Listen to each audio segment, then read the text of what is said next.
Kirk there. Nathan Stacken, folks. Nathan Stacken, back on the goddamn thing. Long absence. Long absence. Nathan Stacken back. Up your hand louder. You have large hands. Mr. Traxler, Mr. Hildebrand, and Koob and Shattenkirk as well. The final four of the playoffs for the NFL are set. We know the conference title games. Why even do playoffs? It's just the top two seeds. What a waste of fucking time these playoffs have been. Nothing have happened. You had Cardinals and everybody's favorite quarterback and team, the Panthers. And then you also have the Broncos and the Patriots, Manning and Brady. Jesus Christ, yet again. The Pittsburgh game just got done with. Mr. Shattenkirk, Peyton Manning's biggest fan. Grade his performance today. Well, they won, so I'll give him a higher grade than he probably deserves. But it's incredibly limited game plan-wise. They were a 7-point favorite. They won by, 7 points? So that they were the better team, and if they would have lost, it would have been a pretty big debacle. But he's limited. He can't throw the ball with any zip more than about 20 yards down the field. The game plan almost cost him the game today. Pittsburgh was in that game to the very end. Could anything happen? Sure, but I would be very, very surprised. I mean, it wouldn't stun me if they won next week, but I'd be very surprised if Peyton was the one that had the great performance to lead them to victory next week against Tom Brady and the Patriots. You wouldn't be surprised. You wouldn't be surprised. That's the line in this draft. No, I wouldn't be surprised because if you're surprised by anything anymore in the NFL, you're pretty stupid because Don't steal my lines. How much does it owe you? How much does it owe you, Stacken? I'll give you 50 cents if you I'll pay $1. $20 royalties, and you can do it for all year. All right. 2016, free 1999. Well, we got to pool it to make up all the barbecue money I lost. It's over the new year. Send me your address, Stack, and I'll send it to you in pennies. That's going to cost you a lot in postage. I know. It'd be worth it, though. Write him a check. PayPal, Stacken. Get the PayPal up yet? No, but we're going to get it up. We're going to get it ready for the for some funding that I'm going to be doing here in March. What an idea. It's called the Stacken Bracket Challenge. Charlie, we can't say that on air. I might get in trouble with what the hell are you talking about? You only have about... Did you know in North Dakota you cannot you cannot set up a fantasy football league for money or maybe even at all? Against the law. You move to a new state. Did you know they have a failing oil industry?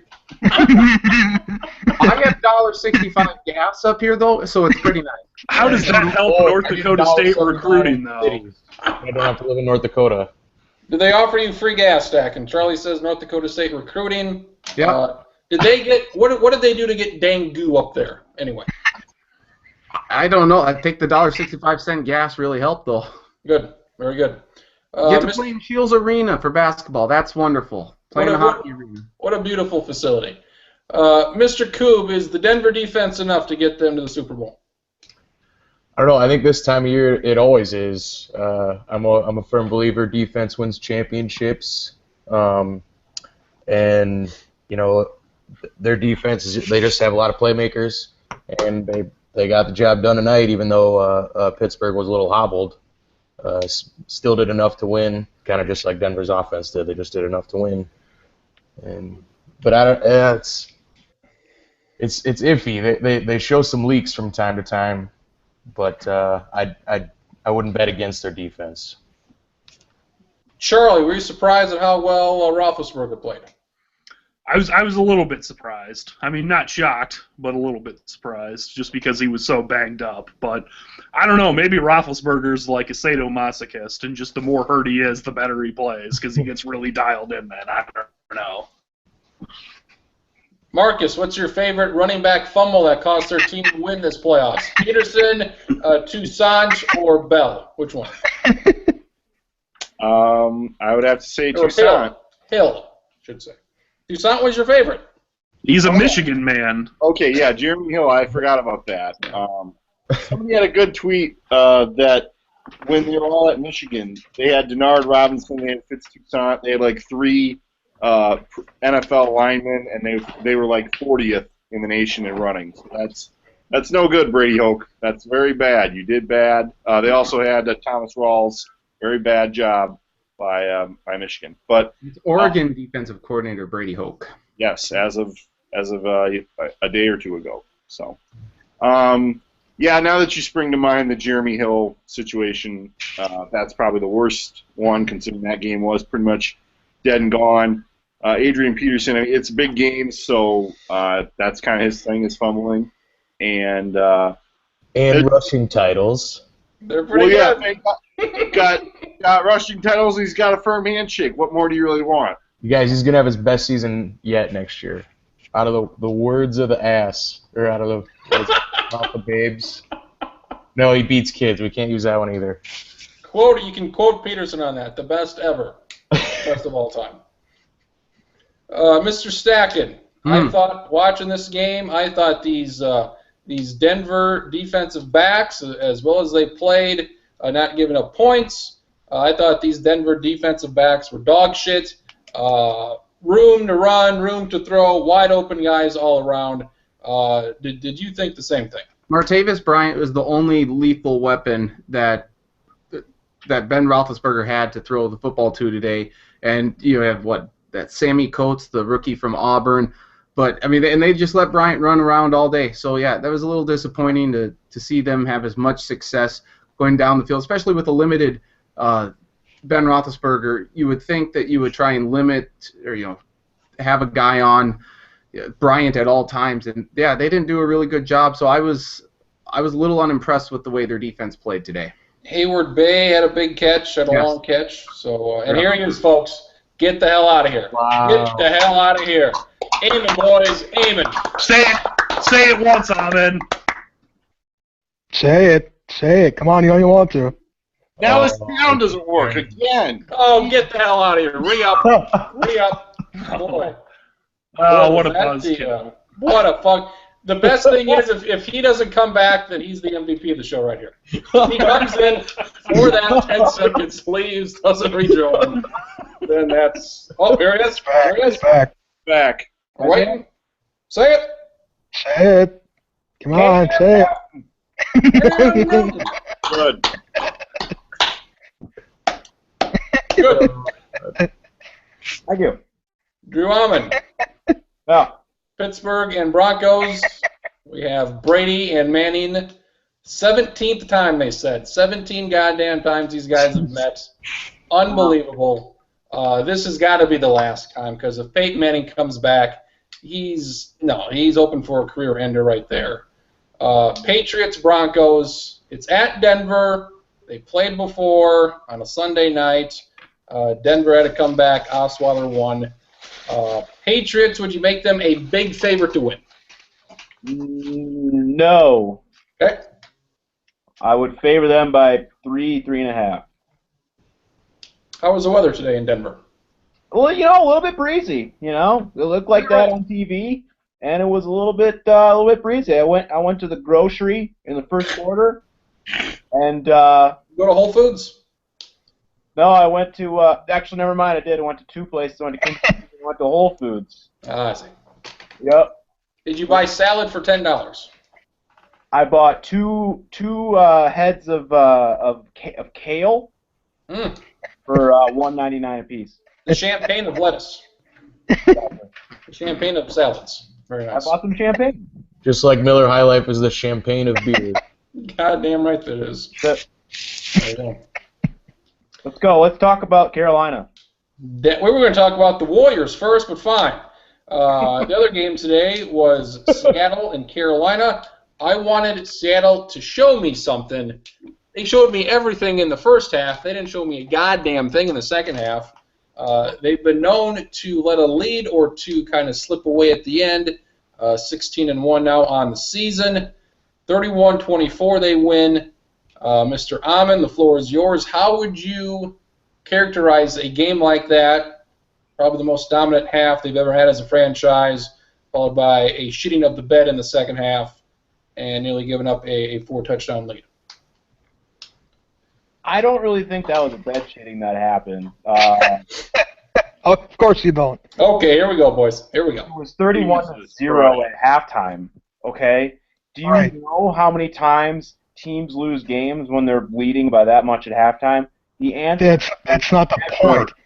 That's not the point. The point is that they had an onside kick in the game that they almost blew it. But they Oh, did.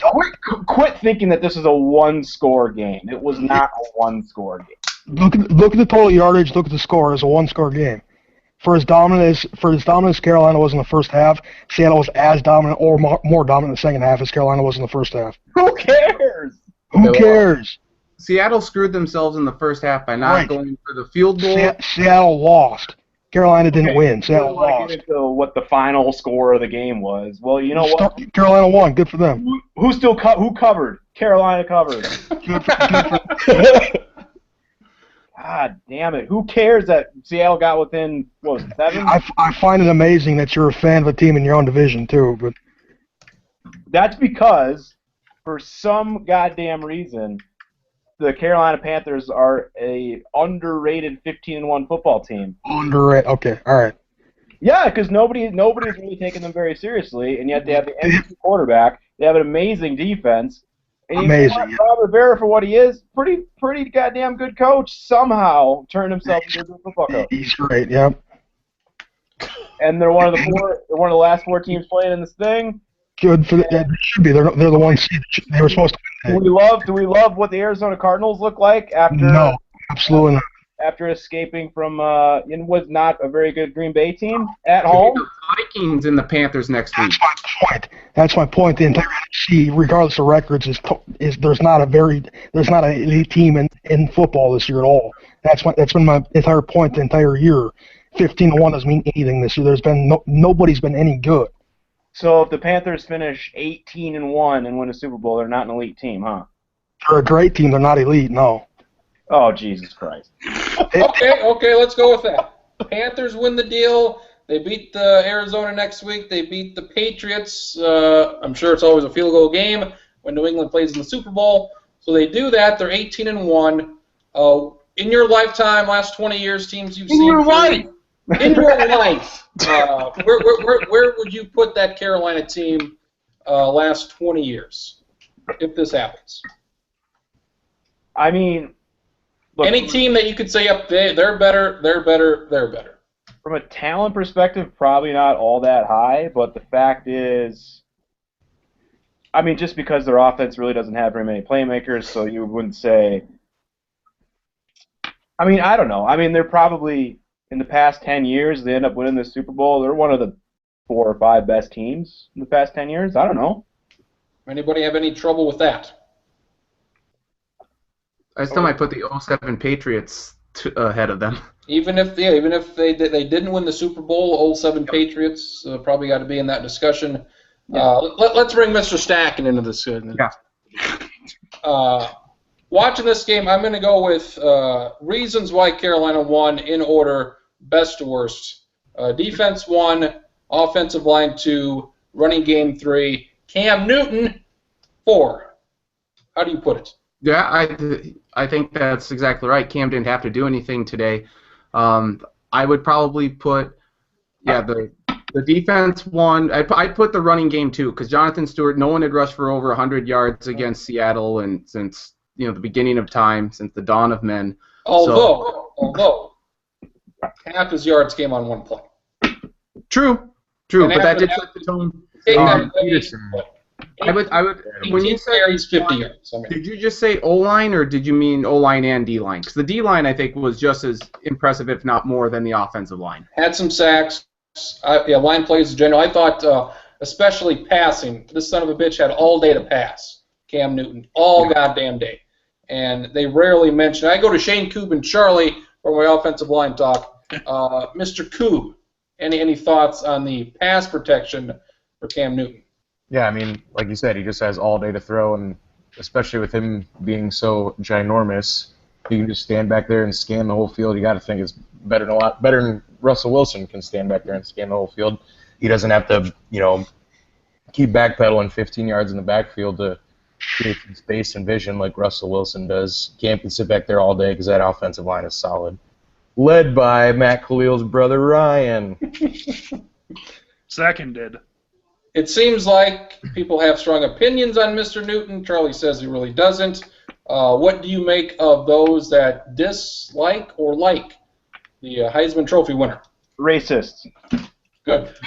I mean, I'm not going to try to sound too much like a politician here. I can see why some people don't like him because he's a fairly brash guy, and that rubs people the wrong way. And he's also kind of like an enthusiastic guy, and I think that's what people like about him, and I guess I get that too. And I just don't have real strong... I mean, if my favorite team was in the NFC South, I probably would not like him if I was not a Panthers fan.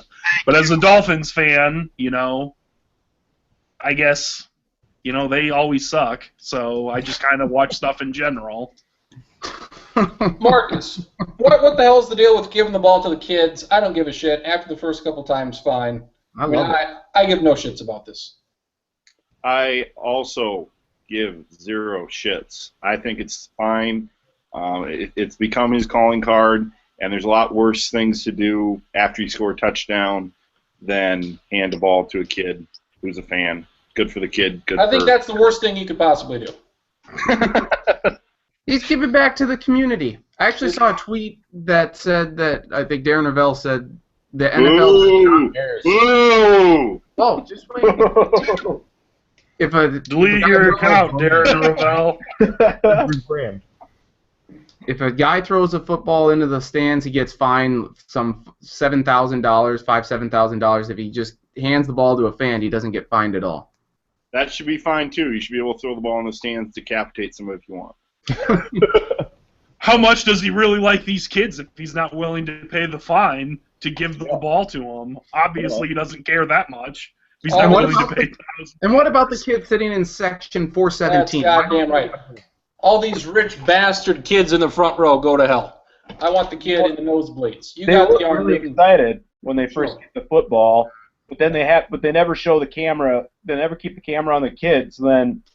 So the kid's excited, but then the kid smells the football and it smells like shit. The kid doesn't like it anymore. And why is that? Why does the football smell like shit? Yes. Mom had a great tweet yesterday. I can just tell that it does. I think it does because the Panthers slept with it last night and they shit themselves. What a hilarious description to call the Panthers' second half a bed shitting. Here's what I want. Score one time. Score one goddamn time. End the game. God, score once. Just garbage yards. The game was decided. The game was decided. It wasn't. It was decided on the onside kick with a minute left. The game was decided on the onside kick with a minute left. 31 and a half, the game was over. I'm watching this game and they're beating the hell out of them. Did you watch the second half, or were you so joyful that you flipped it off and you came back? Take it this way: if it was hockey, they would have scored the game-winning goal in the first half. Well, they did. Yeah, they did. Up 31-0. They won then. They didn't need to score. They didn't need to score in the second half, and they didn't, and they won. But I'm watching this Seattle team, Larry, and it's like, what the hell is it going to take to fucking beat this goddamn team? Because they score, and then they score, and then they score again. And like, Jesus Christ. Quite the one Seattle had. I did not see the first half of the game, so when I got... Well, you missed the game then. You missed the game. When I turned it on, it was 31-0, and then I had it on, and I'm like, well, Seattle coming back, not coming back fast enough, but coming back. I just want to say that this little discussion we're having about when the game was won and who won it and whether it was lost or won is the dumbest discussion we've had on this show in quite some time. And that, considering that's basically what we traffic in is dumb discussions, that's quite the bar. So I think we're all missing the big picture that Seattle, or we should give Carolina a lot of credit for resting their starters the entire second half to keep them ready and safe for next week against Arizona. Jared Allen, foot injury that that could impact him in the NFC Championship game. No more rope wrangling. The corpse of Jared Allen will not play next week. I do think that the Seattle's decision in the first half not to kick a field goal, it was dumb at the time, and it was because it impacted the way that the game ended up playing out. There was in the They were Pittsburgh game. down. Weren't they down 24-0 at the time? I think it was 31-0. Jesus Christ! You It's- have to score points. Yeah, that's what I'm saying. They needed to kick a field goal rather than go for it on 4th and 5 and risk getting nothing. Take some points, see what happens. And then the Pittsburgh game, they choose to punt. They gain 19 yards on a touchback punt, Drew. Good job. Instead of kicking like a 50-some yarder, they tried a 47-yarder at the end of the game, made it easily.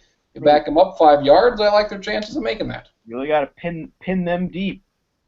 Pin Hit them them deep. Field is a field position game. Boom. You have to earn field position. That's another Bill Parcells thing that just annoys the shit out of me. You are what your record says you are, God damn it. 2 things. Field position game, and you are what your record says you are. Except when you aren't. Good. Yep. Is Mr. Schottenkirk with us? I'm still here, yeah. Very good. The Packers, those lucky sons of bitches. The one Hail Mary on a 4th and 20. Yeah, the other one at the end of the game, amazing, just throws it up there like a son of a bitch.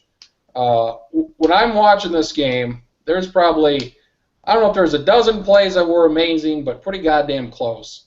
How does this team get, is it luck or skill? How would you balance that out between this Detroit finish, these Hail Marys at the end of the game? Bad defensive positioning. It would help if they had more than fucking 4 goddamn guys in the end zone to knock the ball Okay. down. That'd be So nice. the moment that I saw Arizona was rushing like 8 guys, I thought to myself, this is going to be 50-50 because Rodgers is going to make sure that he at least gets something in the air. And then from there, I mean, what you need to have is you need to rush 3, you need to have everybody back, knock the goddamn ball down. But instead, since they're so worried about getting a pass getting over the top of them, that allowed, I forget who even caught the pass. Janis. Practice squad guy. I mean, that was one of the easiest Hail Mary touchdowns I've ever seen. It might be the easiest touchdown on a Hail Mary pass I've ever seen. Because they don't have a guy in front of them. Set up. Dude, that's the dumb part. And it happened in Detroit. The linebacker leaves Rodgers and just drifts back. If you don't have to jump over a defender to grab it, it's going to be an easy catch. And Arizona, for the life of me, I don't know why I don't know if they didn't look at the Lions game. I'm sure they were aware of the Lions game. I don't know. With the way they defended that one, I don't know. And on that 4th and 20, Bethel didn't even lay a hand on who is it, Abradarius, or was it Janis that caught that? It's the same guy. Same Yeah, fucking I mean, It was lay one a of the fucking ones. hand on him. They just don't let him go scot-free and go into a zone. Stupid. Arizona, you're fucking lucky. You're fucking lucky. Oh, jeez. I know. I got a text after the game from a friend of mine who knows more about X's and O's than I do, but he made a good point that's I think probably got a lot of truth to it. That this Janis guy, based off 2 catches in a playoff game, has probably earned himself another 3 to 4 years in the NFL. So kudos to him for that. We need to have teams start going for 2 and just winning the goddamn games in regulation. Thought about that, too. Because it's just like, it's going to be 50-50. So why not No, just... it was the NFL overtime rules. That's what. They're going to change it next year now because the Packers got screwed, and Packers fans are going to start crying. Oh, They only change it when the Vikings lose. You know this. I wouldn't say last They two are all rules. shareholders, so they do carry some weight, those shares. When all those people own the Oh, yeah. David. I was telling Stack to hold his horses because that sounded really stupid, considering the last 2 rule changes came after Vikings losses in the playoffs. So I know. I don't expect it to happen, but good. They're gonna widen the field goal from about 50 feet. Is what they're gonna do. Coob, how would the Vikings have done last night? Tough to say because that offense was pretty brutal in the Seattle game, especially if you're going to give it to Adrian Peterson 23 times for 2 yards a carry.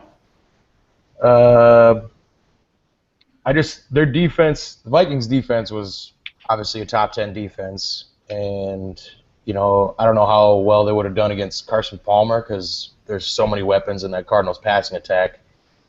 I don't know, especially on the road, it would have been tough. and their defense is really good. So, I mean, I could have seen a close game like 24-17 or something, but I don't even know if the Vikes would have scored that many points. I'm going to tell you right now, they would have won that game. If you're going to let Aberdarius and Janis run all over you, I mean, Randall Cobb, you don't have Randall Cobb, you don't have Jordy Nelson, you don't have Devontae Adams. I mean, granted, Devontae Adams is not very good, but he's still more of a viable weapon than Janis and Aberdarius. I think the Vikings would have done just fine with all their defensive starters back. They would have won that game last night. Stackett, I think you're mistakenly giving all the credit to the Green Bay receivers. Receivers and not the Green Bay quarterback. Oh, shit. Well, I would like to make one point along those lines. There's a lot of people who probably are attributing that to luck. Andrew? No, not Andrew. Bill He's Luck. been hurt all year. He's been hurt Bill all year. Oliver Luck. Okay, I can see. Bill Luck, the 58-year-old man in Sheboygan, Wisconsin.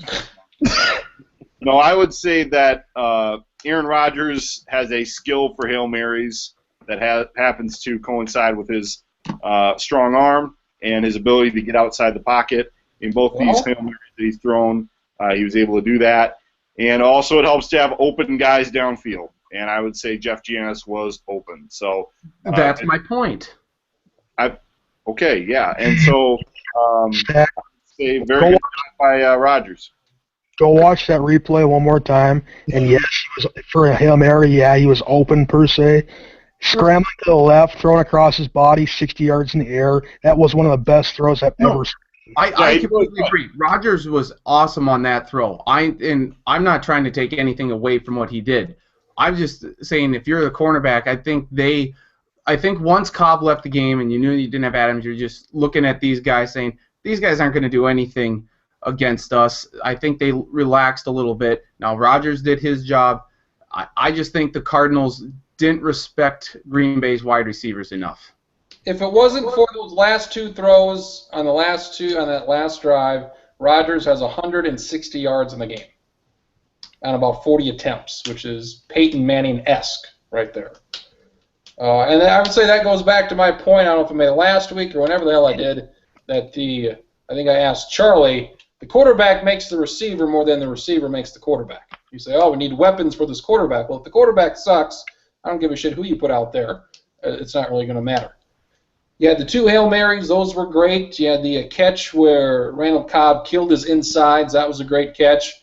You had the Fitzgerald catch. That was tremendous. You had a couple other plays that were pretty goddamn good in that game. The Arizona tip pass for a touchdown. The interception that got called back. So that's a half dozen plays right there. For a low-scoring game, there were quite a few really big-ass plays in that game. There was. And Carson Palmer won a playoff game. 45-year-old Carson Palmer won one. So that was good to see. And McCarthy bitching about that Fitzgerald catch that he thought, I don't know what the hell a catch is or not. You benefited last year, so shut the hell up. Good. Also, the coin didn't flip. Oh, my God, the goddamn coin didn't flip. And they need to go to college playoff rules, or overtime rules. I would just like both. To me, that raises the question, does it need to? No. Both teams should get the ball. Exactly. They should just do the XFL rules for the coin toss. That would be way more entertaining. Yes. 15 yards out and fight each other for it. It's fine with me. No, I think they should go to college overtime, but you get it at your own 30-yard line. At least make it the 50. Yep. Then you can kick What they should do, put the football at midfield, the dead center of the field, fastest guy from one team, fastest guy from the other, line them up on the end zone marker, and race. If you beat the shit out of the guy and then you get the ball, if you just get the ball, whoever gets the ball wins the game, it's all over. American Gladiators obstacle course. I say all 106 guys on the field, and it's just a total scrum. Whoever can get if you put it at the 50, whoever can get the ball into the end zone. Kill the carrier. This is what they should do. They should play a football game to see who gets to call the coin toss. Whoever wins the football game calls the coin toss, and then whoever wins the coin toss wins the game. Yep. Classic. I would like to call to question a trivia question I have. Okay. That it doesn't have to be done now, but just making you aware. Have we ever delayed the trivia question? Drew, What's that? What's the goddamn question? Why, you want to do it now? Have we ever been like, no, later? Yeah. do it now. All right. Charlie's got something too. We can do mine later. Charlie's got the Australian Open winners, so let's get Larry's going here. Since Stacken in the past has said, "Oh, let's do one with stadiums," I thought of one for him, and so they've been playing AFC and NFC championship games since 1971. Name the stadiums that have had either an AFC or NFC championship game hosted in them. There are 37. Wow. So not name of the team. You need the name of the actual stadium. If you give me the name of the stadium, either its former name or current name, I will take it. So if I say Enron Field, that'd be okay. Right. In the case of Minute Maid Park, that would work. Yep. Good. Okay. So Krins went first and he got it. Well, that's not a football. Yeah. Should we have a lottery? Should we have a lottery to see who goes first here and come back on Wednesday? Yeah. The jackpot will be $0. Well, here's the deal. This trivia question is just to see who goes first in Charlie's trivia question. Okay. That's totally fine. I don't really care, but we're gonna play this out. What do we got? We will start with Stacken. He's right in the middle of my screen. All right. We will go Gillette Stadium. Gillette Stadium has hosted 5 AFC championship games. Yes. Coob. Is it Ralph Wilson Stadium? Ralph Wilson Stadium, good for 3 of them. R.I.P. Rest in peace. Schottenkirk. Metropolitan Stadium. The Met, 2 NFC championship games. Travis. The Metrodome. Metrodome had 1. I remember it. What happened to that game? Yeah. I think they lost to the Jets by 12. I think. So, how far back is this going? 1971, the 1970 season. Okay. Since the merger. Since the merger. America. I'm gonna go veterans. Charles Hildebrand. Son of a bitch. I might go out right here. I had like 3, and they've already been said already, and I'm trying to think of other old names. There were a whole bunch of stadiums in Miami. I don't know which one was which. I'll say Joe Robbie Stadium. Joe Robbie Stadium, South Dakota Zonies had 2. Drew Ahman. I said Veterans Stadium. Veterans Stadium, 2, yes. Stacken. We'll go Lincoln Financial Field. It has hosted 2. Coop. Superdome. Superdome, 1. We all know What time? Oh, never mind. Hey, I remember that game too. Yeah. Oh shit. Yeah. Why do you ponder passing? Sorry. This ain't fucking Detroit. Damn it. I don't remember swearing, but okay. You read the wrong version. Schottenkirk. Or did Coop go? Yep. Yeah. Okay, yeah, Schottenkirk. The other stadium in Miami, the Orange Bowl. The Orange Bowl, yes. 5 times. Travis. Giant Stadium. I remember that game too. Giant Stadium, 2 times. Charlie. I'm already down to guesses now. I will guess the Coliseum. Fuck you. Which Coliseum are you? The Roman. The LA Coliseum. The LA Coliseum is the only one on this list to host one in both the AFC and the NFC. On the same night too, I bet. Same night. You get bonus points for that, right? I don't believe Sorry. 2 in the NFC, 1 in the AFC. Charlie gets to skip a turn. That's his bonus. That's a good one. That's a good one. He gets to use it for 2 answers. Puma. What's he got? Oh, it's me? Yeah, you. Puma. I'll go RCA Dome. RCA Dome, good for one AFC Championship game. What did he say? RCA Dome, Indianapolis. Oh. Stacking. Candlestick. Candlestick has hosted the most, 8. Ow. Coop. I'm gonna go with Mile High. Which Mile High would you like to take off the list here? The old one? 4. That's a hint for somebody else. Schottenkirk. Anybody said Texas Stadium yet? Texas Stadium has not been said. 5 times. I'll say current Mile High Stadium. Current Mile High, 3 times. Sports Authority. Son of a bitch. Actually, That was the one I was going to Authority. guess. There should And, be Dick's let's Sporting Goods has got to get into it here. go with Charlie. I don't know. I got to try to guess what names of stadiums are now. I don't have a clue what the name of the St. Louis Rams Stadium was. Let's say the St. Louis Archway Stadium, sponsored by Bush. Give it to him for creativity. Just give it to him. Can you be more specific about what the stadium looks like? Is it perhaps? Is it a horseshoe? No, that's in Columbus, Ohio. I'm wondering if the stadium maybe has a roof or not. Do you know that? Stockbroker. St. Louis? I don't think so. I thought it was a Stockbroker. dome. Is it the Arch Dome?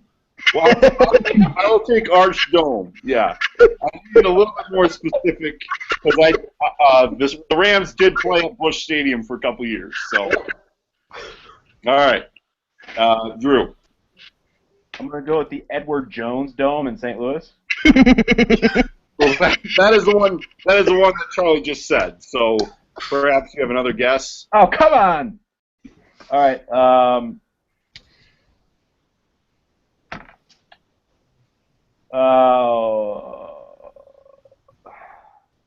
How about Heinz Field? Heinz Field 4 times. Yes. Stacking. Soldier Field. Soldier Field 4 times. Coob. CenturyLink. CenturyLink Field 3 times. Schottenkirk. RFK. RFK Stadium 5 times. Lambeau Field.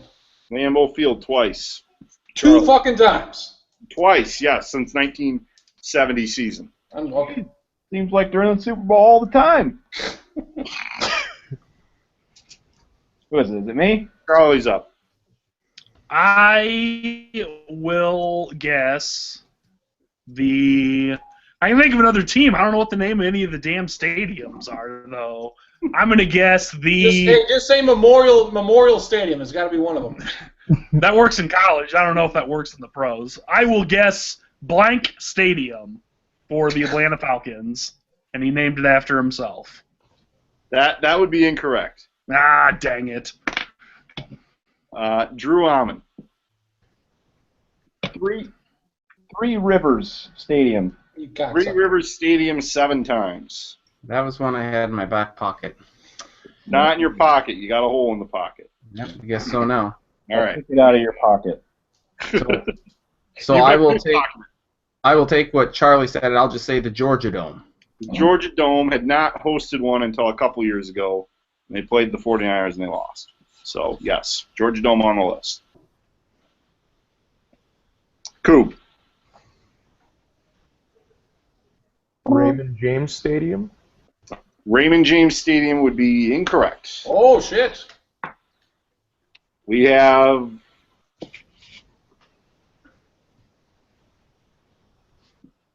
$11 still on the list. Wow. David Schottenkirk. Go ahead and throw the salt in Coop's freshly opened wound. I'll say Tampa Stadium. Tampa Stadium was the predecessor, the big sombrero, as Berman calls it.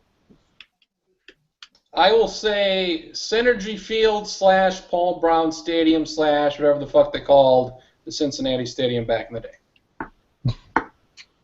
That's really specific. It wasn't known under that name, but yes, I will take Synergy Field. Before that, it was Riverfront Stadium. It was. So I'll take it. Drew Ammons still, yeah. I don't know what this was called back in the day. Damn it! Okay. It's got a dumb name now. And what is it now? Could I give the current name and have that count as the previous name of it? Sure. It's the same building, sure. Maybe this was already said. I don't even. So it's. I think it's called like the OCO Coliseum where the Raiders play. O.co. Oakland Coliseum has hosted five AFC Championship games. You got it. Thank you. Stack Attack. /blogspot / At blog. Let's go with the big toaster, and we'll go with University of Phoenix Stadium. Ooh. One time. One goddamn time. Who's up now? Who's, Cool. David Schottenkirk.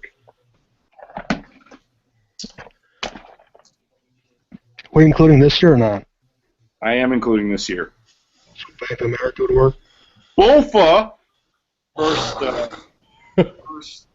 first NFC Championship game this year. Yep. Cam Newton. Prince.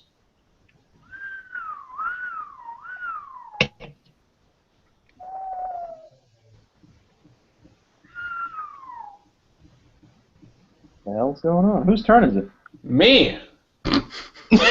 I came here to talk about Qualcomm, so I'm going to say Qualcomm. Qualcomm Stadium. Never hosted under that name, but I will take Jack Murphy Stadium for the win.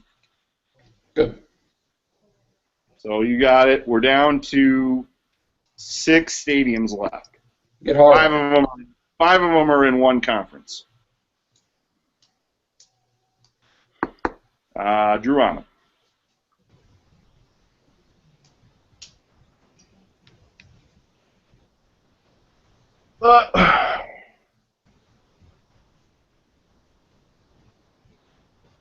Eamon.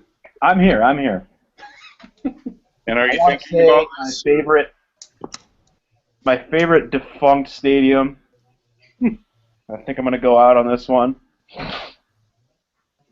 So here we go. The Pontiac Silverdome. Ooh. Oh. Never hosted an NFC Championship game. So sad. It's I'm not sure it ever even hosted a playoff game. I'd have to look. But oh, come on. The Lions. I think it did. I think it did. Now known as Everbank Stadium, this was before it was known as They Know All and Tell All at Alltel Stadium. Yes, when this game was played there, when Jacksonville hosted the AFC Championship Tennessee game. Titans lost by a fair margin. Yes, when Jacksonville hosted it had no name. It was just Jacksonville Stadium or whatever. Oh, Alltel hadn't gotten in there yet? Hadn't gotten in there, yeah. Fuck them. All right, very good. Schottenkirk. Lucas Oil. Lucas Oil Stadium, good for 1. My least favorite defunct stadium, Cleveland Stadium. Cleveland Stadium. That's a good one. One time. Damn it, Prince. Back around to Stack Attack. Okay, how many do we have left? There are 3 left. And you got to get this. This question, or this was specifically tailored for you, Stacking. It was. You can't lose. It was, I agree. I mean, no pressure. No, none at all. I'm gonna try and say M&T Bank Stadium.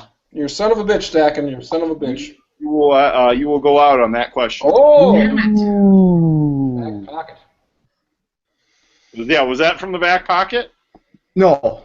Oh, No, okay. the old dog pound was the one that was in the back All right. pocket. Okay, that's good. All right, David, you cheater.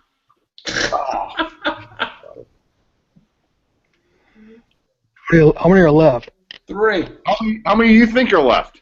I know one.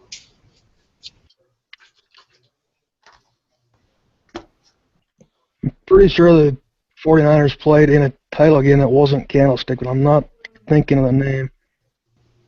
3Com Park has already been said.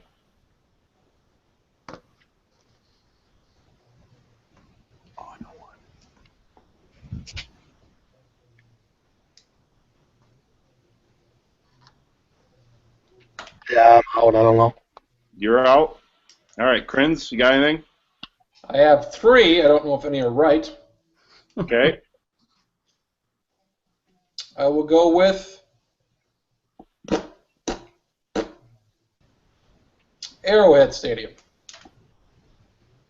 Arrowhead Stadium, never a host. Was I got one. okay. Are we opening it up to everybody, or Stacking, you got- we did Clint. Oh yeah, Stacking. Stack. Yeah, you're still in. You're up. Well, he missed it. I missed it. David missed it. Hang on a second. We all get. I skipped. Yeah, let's go around the horn one more time. We all missed it. Stacking, you're up, buddy. So Yep. Okay. Stacking, given an Aaron Rodgers-like miracle, can he take advantage of it? Hail Mary. Okay. Thinking here. I'm gonna say what's now known as LP Field. Well, Nissan Stadium was LP Field back in the day. The Titans, no. The Titans have never hosted. Okay. Second chance. I still didn't earn it. Okay. So maybe a third chance. Stay waiting in the wings. Schottenkirk. I think somebody already said about how about I think it was Riverfront Stadium or something in Cincy. Mm-hmm. Yeah, that has been said. Yep. Well, I haven't. Yeah, I'm. Well, Travis Smith's again. I might have one more go at it, but All right. Krins. Foxborough Stadium. Foxborough, yes. Drew Bledsoe in 1996 season beat the Against Jaguars Jacksonville. 20-6.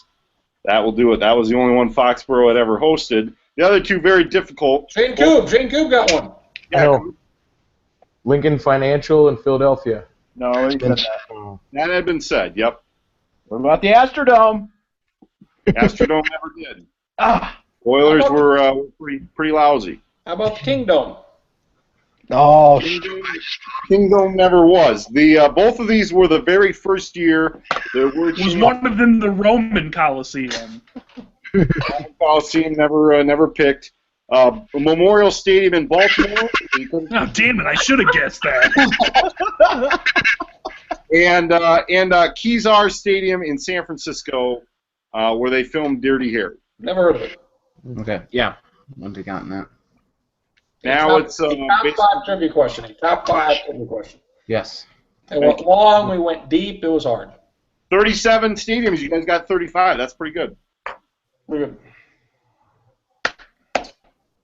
Stacking the Fitzgerald catch. Yep. When I saw it, I'm like, again, I say whatever that is a catch. And then I thought, well, they go by the rules of control through the whole goddamn process. And once he hits the ground, the ball pops out. But I saw it, and I'm like, well, his knee's down, he's out of bounds, it goes away. I thought they would overturn it. I'm glad they didn't. I'm glad that was a catch. Do you feel the same way? I initially, when he went down, I saw the ball squirt for him. Like, okay, Arizona better hurry up to the line just so Green Bay can't challenge it. But then you look at it more, it looked like he had 2-3 feet down. He was making a play to keep running up the field.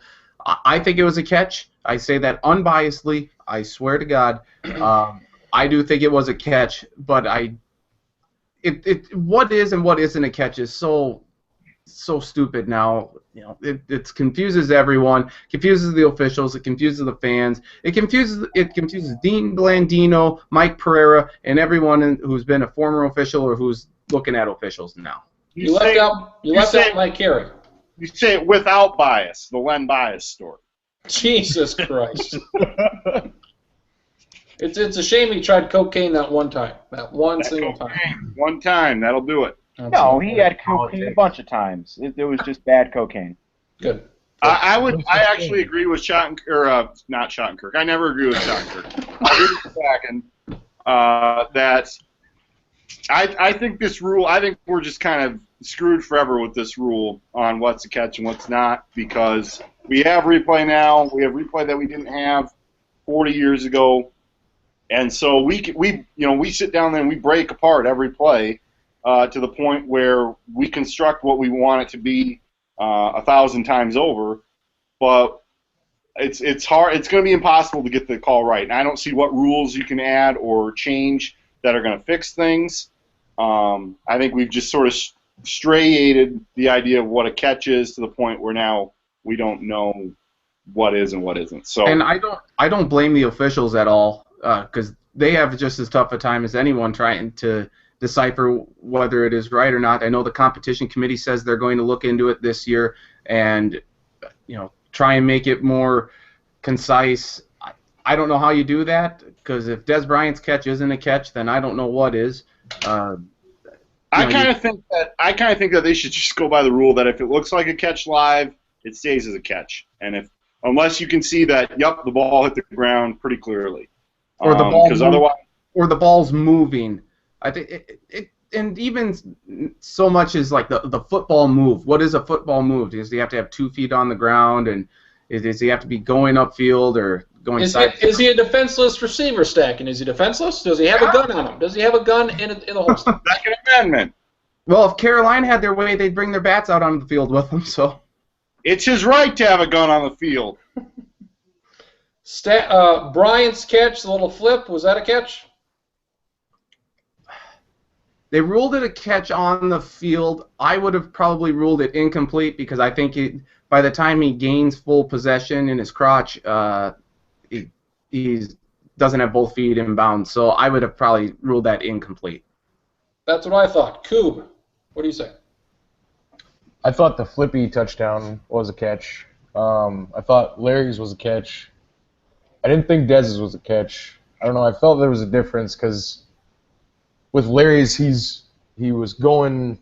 I felt like he was going towards the sideline, and he was making a quote unquote football move. I felt like he was in control, whereas the Dez touchdown that got called, or the Dez catch or whatever, non-catch, it seemed like he didn't have as much control like as Larry did in that situation. For me, that's one of the big differences. That's a football move. But he was already falling down. So part of that's just physics. Gravity is a thing. I feel like reaching the ball out, if he had control in it and he's stumbling there and he's extending his arm out towards the pylon, or trying to get a first down, it doesn't even have to be the end zone. I feel like that's a football move. I don't ever remember this being a thing before Calvin Johnson, like 7 years ago. Yep. And it never was. And for some reason, they changed it after that, or they changed it before that, so now all of a sudden that was not a rule. Which was maybe go back to whatever the rule was before then. There was some play. It was a Golden Tate touchdown against Chicago back in Week 6, where it looked like it shouldn't have been a touchdown, and the refs ruled it, and it confused. Like, that one was probably the most egregious non-catch catch I think that we had this season. But I think that's the play that really confused everyone for the year. Listen, buddy, 1999 NFC Championship game. Bertie Manuel had full possession of the ball, but the ball grazed the turf. And so the ball can't hit the ground ever, despite having possession of the ball, so that's an incomplete pass. If the ball doesn't aid in you controlling the ball, then but if the ground doesn't aid you in controlling the ball, then the ball touched ground, it was incomplete. That erased what would have been a first down, and the Bucs were driving to take the lead and go to the Super Bowl. They won it a couple of years later. So complete pass, and then it was 4th and long, and then Rams in the Super Bowl. So anyway, what I mean to say is that the debate about catches goes back a little bit farther than we think. It does. Yeah. It do. Patriots and Chiefs is probably the worst game of the weekend. Patriots couldn't be stopped there early on, and the Chiefs couldn't fucking score touchdowns, and that's all there was to that. And Alex Smith had about 50 attempts for 100 yards. So, Charlie, this Kansas City team going forward, Andy Reid usually is pretty good, usually good for 10 wins a year. Alex Smith, you go back 4 or 5 years, he's won some playoff games here and there. But their defense is good. They get old busted knees Charles back next year, see what he can do. Is this like the Philadelphia teams back in the day? You expect Kansas City to be a playoff team for the next couple of years? I think they can continue to make the playoffs and go out early as constructed. They need a different quarterback if they want to go further. Chase Daniel is not that guy. And Chase Daniel's not that guy either. I think Alex Smith can win you 9 or 10 games, and he can make the regular season fun in terms of your win-loss record. I think it's come playoff time, though, you're going to run into somebody that's just better at quarterback, and it's going to cause them to lose because they can't score enough points. Mr. Koob, we've heard stacking. What do you got? I was just going to say, early prediction sure to go wrong for next year. Oakland and Kansas City vie for the AFC West title. Denver and San Diego will not be in it. I mean, if you're going to win without a really dynamic quarterback, you need to have, like, the best roster in the league, period. And Kansas City does not have. I mean, I think their roster's fine. They've got some good players. They are not dramatically better than everybody else. So, I mean, unless, you need like an all-time, anymore with all the rule changes, you need an all-time good defense, and you need like a fantastic, best-in-the-league running game and dynamic receivers to make up for a mediocre quarterback if you want to do anything with somebody like Alex Smith at quarterback and they were past the divisional round. They were aided by a really soft second half of the schedule, so that kind of masks some of the concerns. Would you go as far as to tell Denver and San Diego to go to hell? Denver more so than San Diego, yeah. Okay.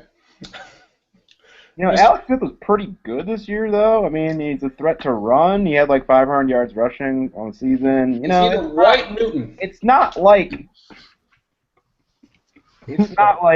the deficiency on the team is Alex Smith. I don't know. Would you say he is the baseline for all quarterbacks to be judged against? If you're better than him, you're good. If you're not, get out of here.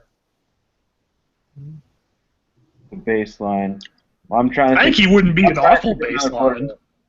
Or is there somebody worse than him which you should base that out? Ryan Tannehill. I don't know. Maybe, Bad enough, Tannehill? No. We've been hearing some stuff, Koob. I've been hearing some Alex Smith, Teddy Bridgewater comparisons here through the second year. Do you think he will be better than that? I think he'll be better than Alex Smith.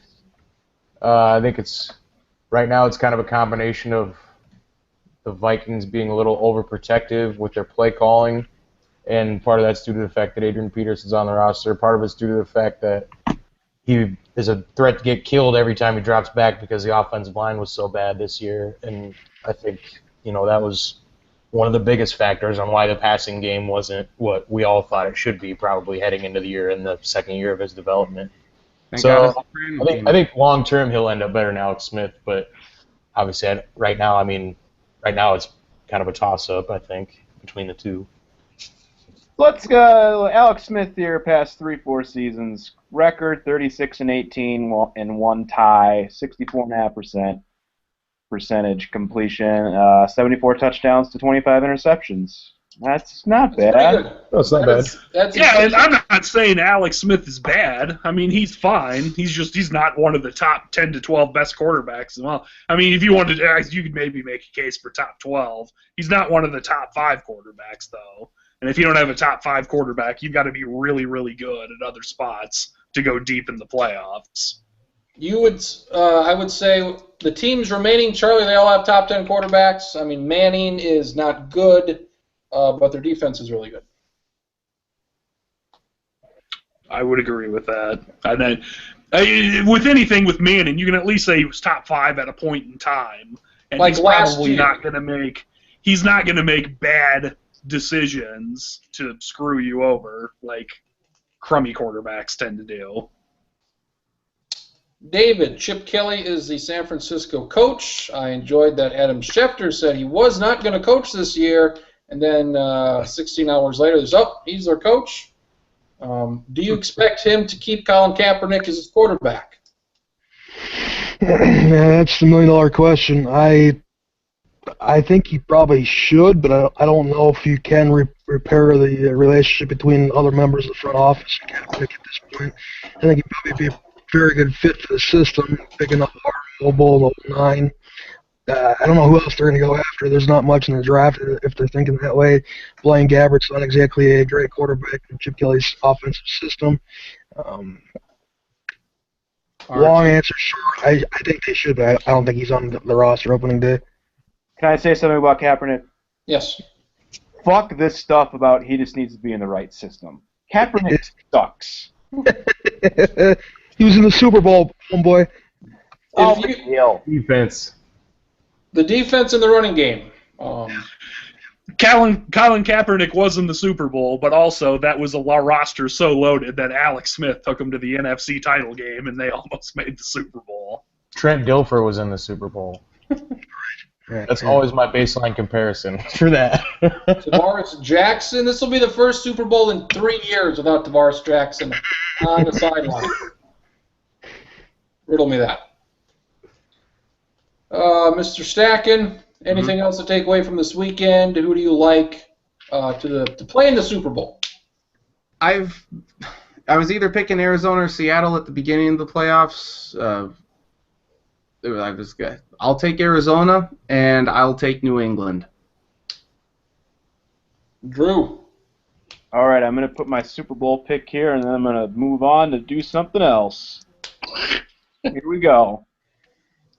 I've got New England beating Denver in Denver. It's going to be a sad ending for Peyton Manning. Is he going to play another game? I don't know. He's not very good anymore. Patriots win that game by 5.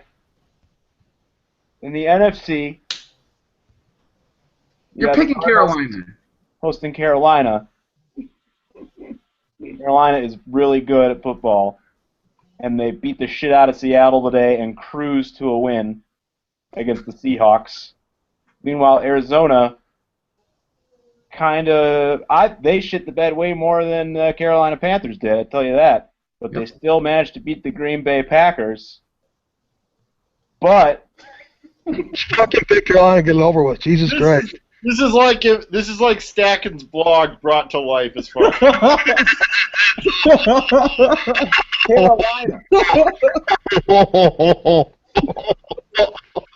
Carolina. Grand slam, Mr. Trash. I don't care what Drew says anymore. That was an absolute from Trashler. Going to the Super Bowl are the Panthers on the shoulders of Cam Newton. Good. Close your computer and go away. Good night. Good night. Drew Alman. I didn't think my blog was that bad. Drew Alman. Done.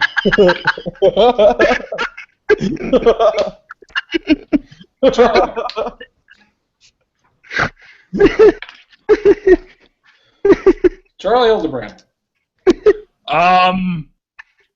I guess I don't want to go through all the showmanship that Drew did. I would agree with Drew's picks. I think the two teams that have the better quarterbacks are going to win. And right now, Brady's better than Manning, and Cam Newton's better than Carson Palmer. So I think it will be a Patriots and Panthers Super Bowl, which I guess would be a rematch of the Super Bowl from like 11, 12 years ago, something like that. Jake Cologne will do the coin toss. Coin toss. Hopefully he hate me. Hopefully he hate me. Still plays for the Panthers. Yes. Him and Muhammad.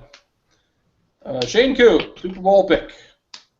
Patriots Panthers, which I think I'm not sure on this. We might have to go back, but I think I picked Patriots Panthers before the season. We will go back to the tapes on this, because if you did, Jesus Christ, look out. That's way closer than my Packers Colts. I might have picked Seahawks. I can't remember. But I did say Patriots. So. We'll look at the tape this week. David. If Almond was stuck around, he would have enjoyed this pick, but since he's not here, I won't make a big to-do about it either. I'll take the Patriots I'll take the Cardinals to win in overtime in Carolina next week. Are we one Peyton Manning miracle away from a no Schottenkirk Super Bowl? Yep. If Denver wins next week, I'm not watching. Said it last week. I know what Peyton Manning is. I know what he is capable of, and that's not much. But either deep down, I will always be a Peyton Manning fan. I hope that he can somehow get some sort of gift from some outer being and play like old Peyton Manning one more time. I don't care if he wins the Super Bowl, but I would like to see it in the playoffs, and what better way than to play against Brady. So I will be different. I will pick the Broncos. If nothing else, their defense and running game could be enough, but my head definitely says pick the Patriots, so I understand I'm going against that, and I think the Panthers will win in the NFC. I don't want Tom Brady in the Super Bowl. Nobody cares what you want, Stack. Is that why you really just missed me this last 3 or 4 weeks? So I can just come back and be your punching bag. I also don't want to see Tom Brady in the Super Bowl. I know. You just kicked me when I was down. Mr. Stack, and did the New England show you enough yesterday? Because they had not played well for the last month and a half of the season. Well, I mean, coming into the game, you heard so much about, Gronk's got a bad knee injury and a back injury, so that made me a little leery of just how much they could do, and I thought he played really well yesterday, and Brady did enough. I would, based on what I saw yesterday, I don't have any quarrels about picking them to go to the Super Bowl, but I do think the representative of the NFC, whether that be Panthers or Cardinals, will win the Super Bowl this year. I do not think it will be the Broncos or the Patriots. Like some people have said, this seems like a down year overall. You look at these 4 teams, they all have some flaws. They all have not played well at times for different reasons. So next week, look out. A late show. Lots of injuries at some point, so a late show. Last game's about 9 o'clock show next week. 9 o'clock show maybe. Look out. At the earliest. At the earliest. I think we can fit that in. Charlie's got a interesting game of sorts. Charlie Hildebrand. Yeah, I mean, it's sort of trivia. It's a little bit different. I have 11 quotes here from either coaches that coached an NFL playoff game this weekend or 2016 presidential hopefuls. Wow. And then I guess we'll just start. We can start with whoever. I don't care. Do we get extra points if we name the coach and or politician? There will be one at the end. The 11th one, you get bonus points if you can name who said it. Okay. You can try to name who said it, but for the first 10, you only get pride bonus points, not actual bonus points. But it's not like one for one person. So, I mean, it would be like I'll read it, and each of you get a guess if you think it's a NFL playoff coach or 2016 presidential hopeful. And then we'll have to go by the honor system and keep track of your own points because I don't feel like doing that. And then I think we decided that whoever won Traxler's was going to start. So that was Krenz, so Krenz gets to go first. Some of the longer ones I'll only read once. This is not one of the longer ones. So, but the first one, is this a presidential candidate or a NFL playoff head coach? You must continue to dream the wild dream that you dreamed when you were young.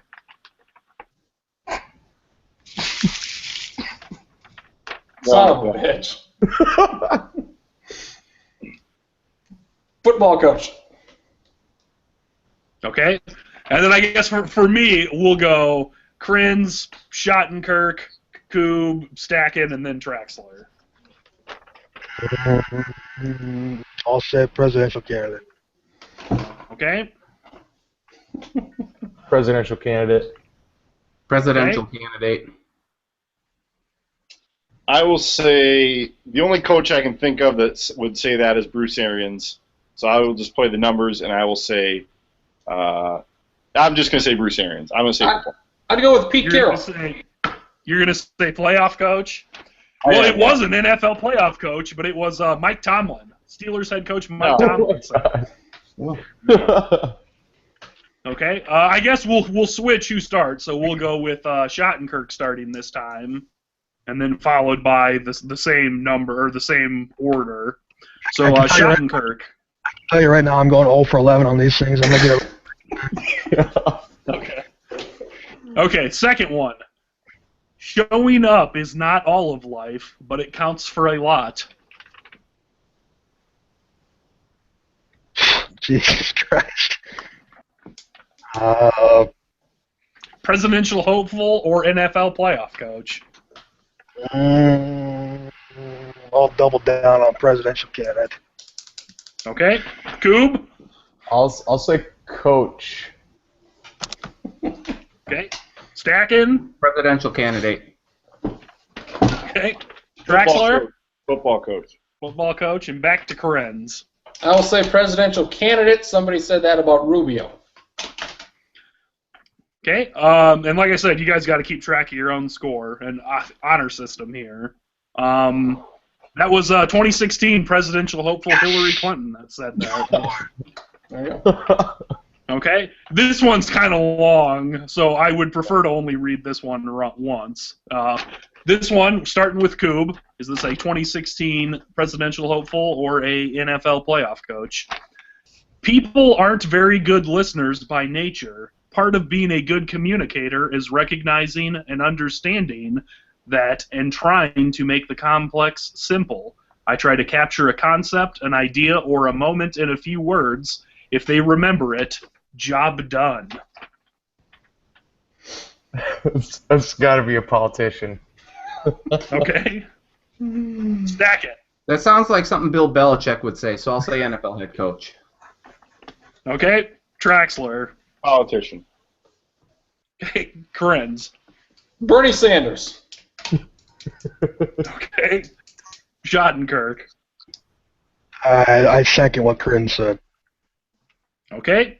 That was Pittsburgh Steelers head coach Mike Tomlin. Jesus Christ. Fucking Mike Tomlin. Okay, I think we start. Go ahead. I didn't know he was such a philosopher. I didn't either. Okay, and then starting with Stackin. Is this a 2016 presidential hopeful or an NFL playoff coach? Or Greg Popovich, huh? People make mistakes all the time. We learn and grow. If there's patience and love, and you care for people, you can work them through it, and they can find their greatest heights. Oh, shit. We'll say presidential candidate. Okay. Draxler. I will say football coach. Okay. Krenz. Ted Cruz. Okay. Schottenkirk. John Kasich. Okay. Coob. Mike Tomlin. Okay, and remember, you have to keep track of your own scores. That was Seattle Seahawks head coach Pete Carroll. But Mike Tomlin was his football coach, so you got the football coach right, so you do still get one. Okay, and I think we're to Traxler now starting, correct? Yep. Okay, this is a much shorter one. It's always good to be... What was that? It's always good to be underestimated. Yep. I will say presidential candidate because there's a lot of guys who are being underestimated or are way back in the pack. Okay. Krenz. Bernie Sanders. Okay. Schottenkirk. Ron Rivera. Okay, Mr. Coob. I'll go candidate. Nathan. Candidate. That was 2016 presidential hopeful Donald Trump that said that. Yeah. Oh, God. Okay, what do we got for scores? I got 2. I've lost 3 in a row. David. I got one. 3 for me. Two in a row. Heating up. Chuck? Stacking? 3. Yeah, Larry and Stacking, neck and neck. And we are halfway through. So we're back to Krins. This one is also one of the. This is, I think, the second longest one. That one Mike Tomlin one was easily the longest. Why yellow But this banana? is it a 2016? Is it a 2016 presidential hopeful or an NFL playoff coach? I was the best guy, you know, all through Little League and Pop Warner and that kind of stuff. But when I went to high school, I was undersized. I didn't grow. I was behind the whole puberty cycle. I didn't like high school. NFL playoff coach or 2016 presidential hopeful? Presidential hopeful Carly Fiorina. Okay. Schottenkirk. Presidential hopeful Hillary Clinton. God damn it. Okay. Goob. I'll go NFL coach. Okay. Pete Carroll. Stacking. I'll go head coach. Okay. Presidential Draxler. candidate who has never been undersized, Chris Christie. Okay, before I say this, if I had a bell, I would ding it. Someone not only got it right, they guessed the correct person that named it. That was NFL playoff coach Pete Carroll. Congratulations, Goob. Three guys tied at 3 apiece. I have 4. Yeah, you got that right. Yes, you did. Okay, and then we're at Schottenkirk starting now, correct? Correct. Okay. For most of the rest of these are all like 1 or 2 sentences, so they're all pretty short now. Finally, understand that when we stand together, we will always win. 2016 presidential hopeful or NFL playoff coach? Marco Rubio said that. I'll say Okay, candidate. Goob. Candidate. Stacking. Candidate. Okay, Candidate. Draxler. Candidate. Krins. Mike Zimmer. You can guess football coach. I thought I said that all the playoff Yes. coaches were ones that were coaching this weekend. No. Son of a So- bitch. Redo. so, I mean, redo. You can change your answer to a different coach if you would like. Bill Belichick. Okay. That was 2016 presidential hopeful Bernie Sanders. God damn it. Feel the burn. That's right. Okay. And so we're to Coob now. I think so. Yes. Okay. We live in a society obsessed with public opinion, but leadership has never been about popularity. Ron Rivera. Okay. Stacking. Presidential candidate. Traxler. Football coach. Krins. I'm going to guess Gary Kubiak is none of these. I will None say, of them are Gary Kubiak. I will say football coach. Yeah. Okay. Schottenkirk. I'm not even sure if he's still a presidential hopeful, but I'll say Mike Huckabee. I'll And say I should say, I didn't triple check. My understanding is all of these people that were politicians are still running, but I'll say Bruce Arians. I can't 100% confirm that. That quote was by 2016 presidential hopeful Marco Rubio about society obsessed with popular opinion. Okay, so Stacking. Yeah. You were first. We only have 3 left. Actually, real quick, what are the point standings for everybody? 6. Larry's three. got 4. I'm mathematically out. I've got 2. I got the first 2 right. Good job. I got 6. Stacking's You are- running away with this, it seems. You are like. bad at guessing, Krins. I'm bad at these 50-50 things. Heads or tails? All right. Stacking. Yep.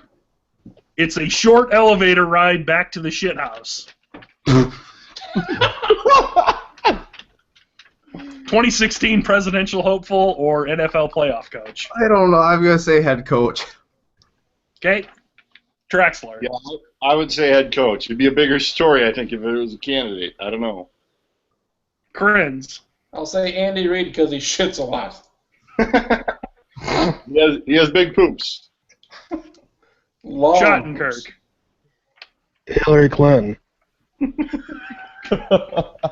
Coob. I'll go coach. That was Arizona Cardinals head coach Bruce Arians. Nice. that said that. Bruce Arians is awesome. My favorite head coach besides Mike Zimmer. Yep. All right, 2 left. Starting with Traxler. I go to the gym pretty regularly. Is that an NFL head coach or 2016 presidential hopeful? Presidential hopeful trying to get their rep up. Okay, Krenz. Jeb Bush. Okay, Schottenkirk. Presidential candidate. Coob. Chris Christie. Okay. Stacking. Presidential candidate. Who goes to the gym pretty regularly? 2016 presidential hopeful Martin O'Malley said that. Good job, Marty. I cannot confirm or deny if it's accurate, but that's what he said, at least. Okay, now the final one, and we're back to Krenz now. Is anyone close to stacking 6 or 7? I have 8 now. I have 6. So I technically could tie him here. Okay, here's what we're doing for the final one. If you get it right, you get 1. If you correctly guess who said it, you get an extra 2. So 3 points total here. You can get if you get both who it was or what group and who specifically said it. So we're starting with Krenz. All right, is everybody ready for the final one? Yes. Ever notice how you come across somebody once in a while you shouldn't have effed with? That's me. Since this is such a serious one and we're at a serious juncture in the game, I will even restate that. Ever notice how you come across somebody once in a while you shouldn't have effed with? That's me. Who don't you want to F with?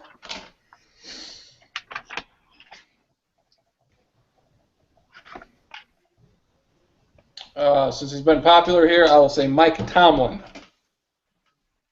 Okay, Schottenkirk. I don't want to fuck with Mike Tomlin. I wouldn't want to get in a fight with him either. I agree with that. Schottenkirk. Billy B. Bill Belichick. Okay. Mr. Coob. I'm going to go with Pete Carroll. Okay. Stacking. Donald Trump. Okay. Traxler. Somebody has to pick a real politician here. So I will pick Carly Fiorina. Okay. You guys all got it wrong. It was Clint Eastwood in the 2009 film Gran Torino. Trick question. Well done.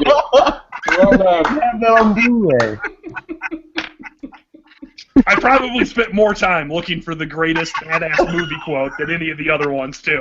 I tried to find one that was just realistic enough it might be a politician that said I it. think upset in the making. I think Charlie won this game. How about I that? think so.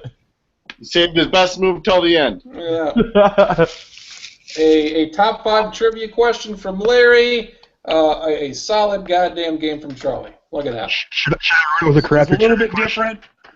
I hope you guys enjoyed it. It all started because during one of the games today, I was looking at Yahoo, and it said, "Did Donald or Duke say this?" And it meant Donald or the video game character Duke Nukem. I read it wrong and thought it said, "Did Donald or Donald Duck say it?" And I was going to say that would be a fun game.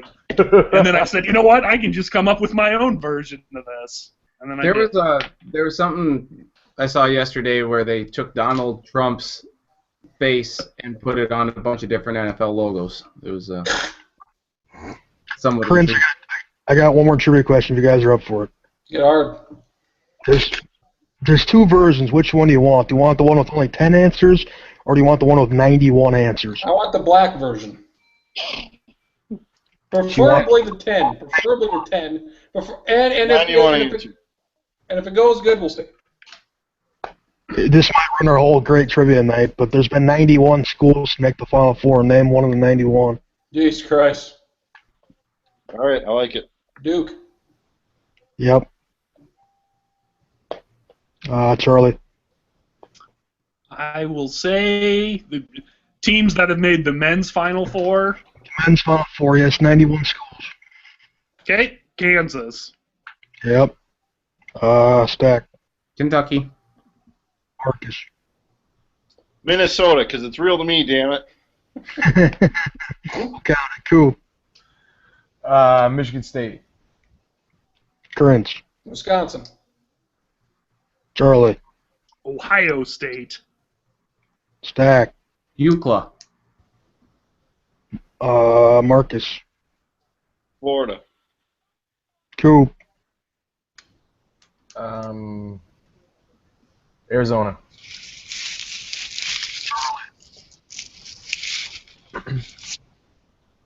My turn. Oklahoma. I think so. I'm quite positive. I'm looking real quick. This first one I gotta It pause was here like first. 2001, 2002. They lost to Indiana. I They think made it was the it year 'cause Maryland won it all. wasn't it in '88 they played Kansas, Danny Manning? You got it. Corinth. Connecticut. Yep. I think we're back to Stack, I think. Ohio State. Yep. Marcus. What did he say?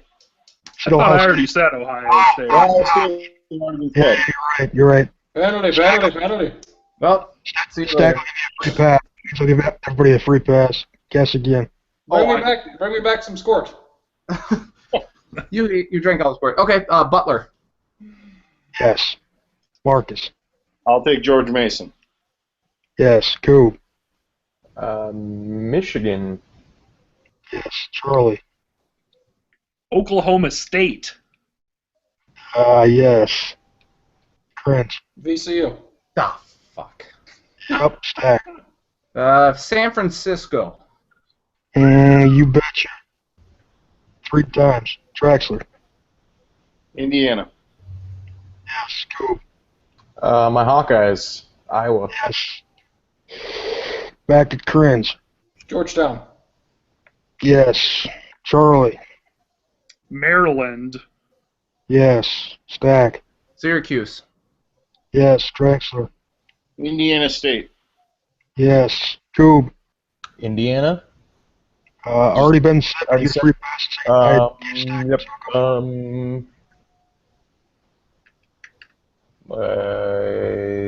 Pittsburgh. Pittsburgh is on the list. Yes. This goes back to what year? Would probably be all time, wouldn't it? 39? The all-time. No, it goes back into the 40s. Oregon. Yes. We're back to stacking, I think. No. Charlie. Yep. Villanova. Yes. Boo. Stack. NC State. Yes. Marcus. Houston. You son of a bitch. You son of a bitch. You know it. Shane Coop. I'm glad everyone else's Oh, back God. pocket answers have been taken while I'm still holding on to mine. UNLV. Yeah. Ooh, that's a good one. I forgot about UNLV. Georgia Tech.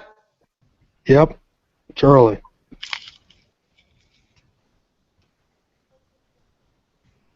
I'm to the point now where I forget who's been said already. That's probably the hardest part. Florida. Yes, I don't think that's it. They've been said. Yep. Okay. That's your free pass. Now I gotta think if I want to use up my back pocket one already. Shit. I will say I'll go with Seton Hall. You son of a... Oh! God damn it. What a deal. What a goddamn deal. What a time to be alive. My God. So Stack, Charlie, I got the other one I was going to say. Stack, Charlie, and Kuba used their free passes. Marcus and Crensel got theirs. Unbelievable. Unbelievable. I will go with. Has Sparty been said? Yep. Yep. Damn it. Sorry, pal. Should have gone with my Razorbacks. Marcus. Memphis. Yes. Cool. I'm gonna go with Marquette. Yep. Excellent. Charlie. I don't remember if they've been said or not. I will say North Carolina. Have not been said. Good one.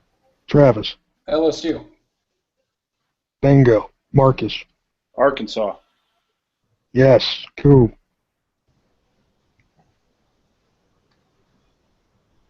How about Holy Cross?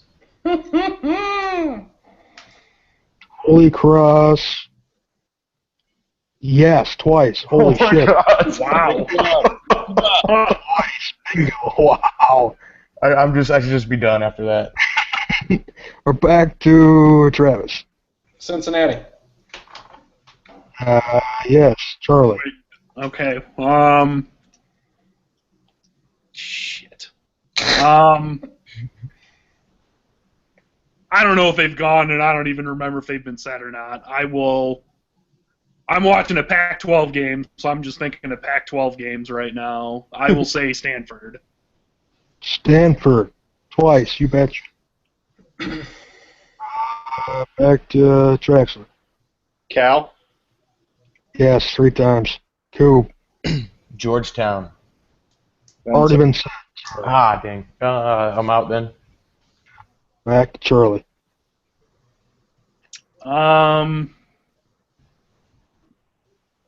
They haven't been said. I don't know if they made a Final Four or not, though. I will guess Wake Forest. Wake Forest. You better believe it. Travis. Illinois. Yes. Marcus. Anybody say Louisville? Nobody has said Louisville. Bingo. Take it. Charlie. I will No, say sorry. Back to Travis or Charlie? Charlie. Charlie. All right. Wichita State. Nice. Travis. CCNY. Yes. Marcus. UMass. Yes. Charlie.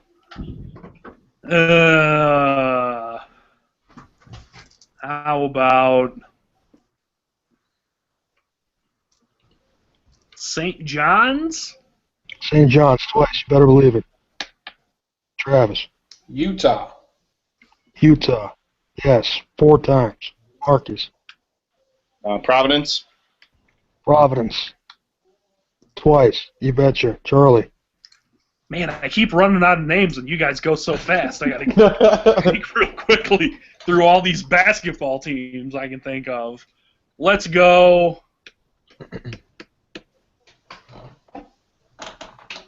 I know they made the Elite Eight. I don't know if they ever made it past there.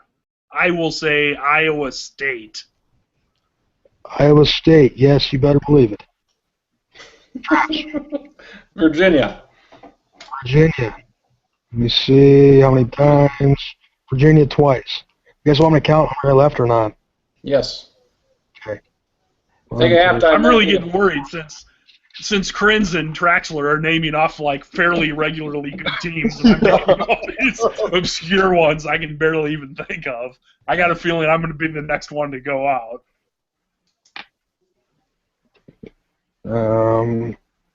19.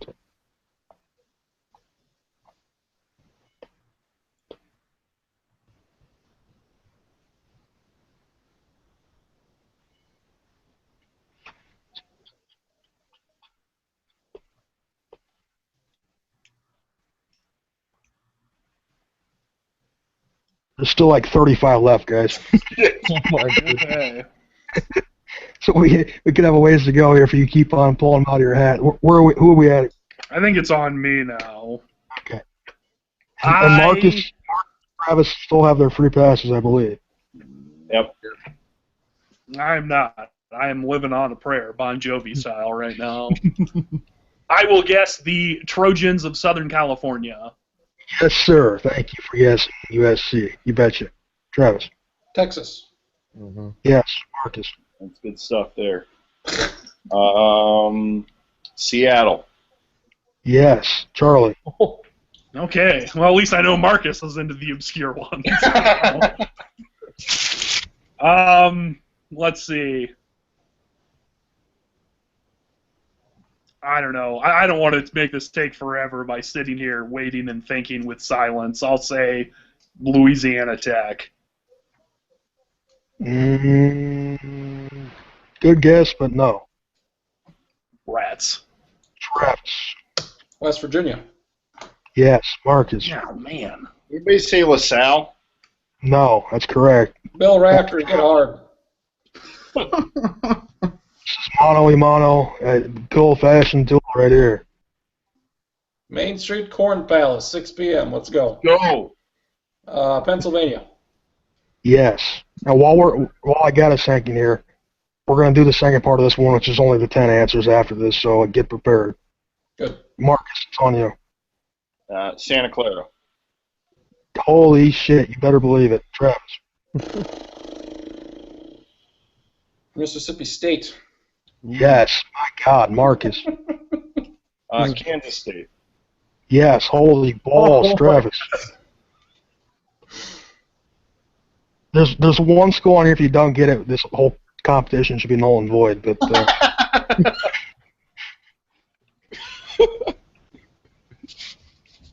to Travis. Washington. Washington, you better believe it. My God, this is insane, Marcus. Anybody say Temple? Nobody said Temple, and they've made it twice. Holy shit.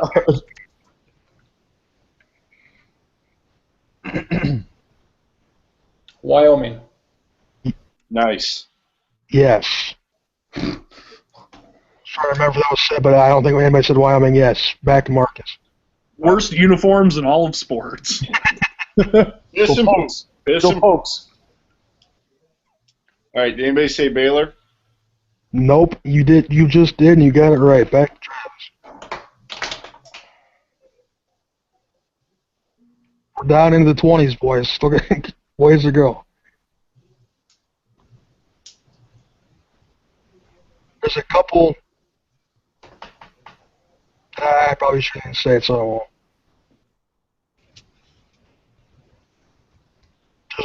There's a lot of obscure teams now that we're getting down to. UMass. UMass has already been said, but you got your free pass.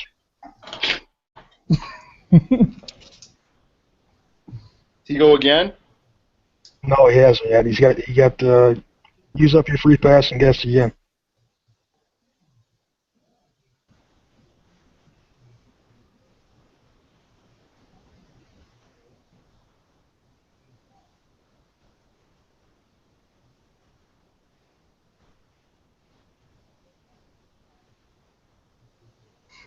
Long Beach State.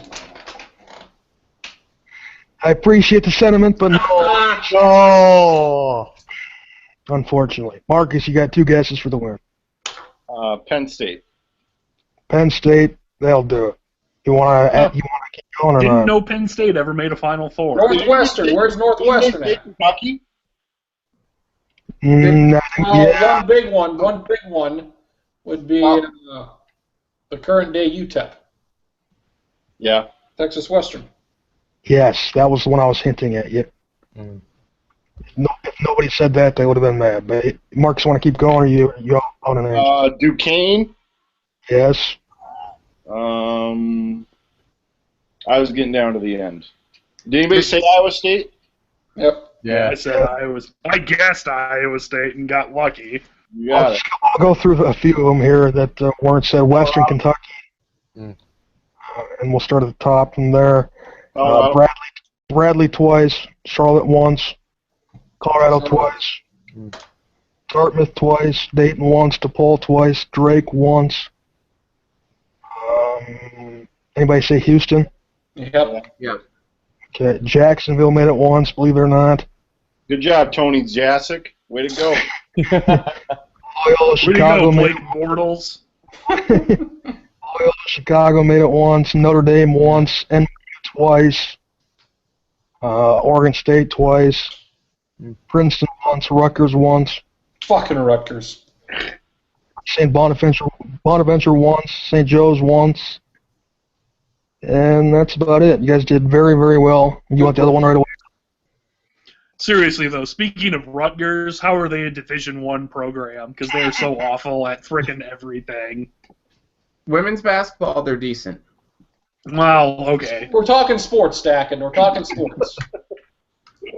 Not intramurals here. Go play intramurals, brother. What do we got? My favorite Dan Hawkins quote ever. All right. Was it The Dan second part- Hawkins or Hulk Hogan? He sounded like Hulk Hogan when he said it, but it was Dan Hawkins. About his players complaining that they only got like 4 weeks off the entire season or something like that. And it was weird that the players complaining about not wanting to practice ever, that they were not ultimately all that successful at football. Yeah. Weird. All right. Second part of my trivia question, and I'm glad you guys picked the first part because the second part's not very good. But that being said, there have been 12 states to combine for 10 or more Final Four appearances for any team within that state. Name one of the states that has 10 to combine at Final Four appearances in men's basketball. This time we'll start in reverse order. We'll go with Coop first.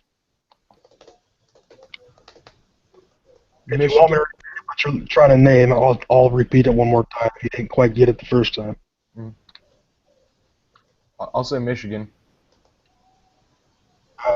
Yes. 15 times for Michigan. Marcus. Indiana. Indiana, 14 times. Yes. Stacking. California.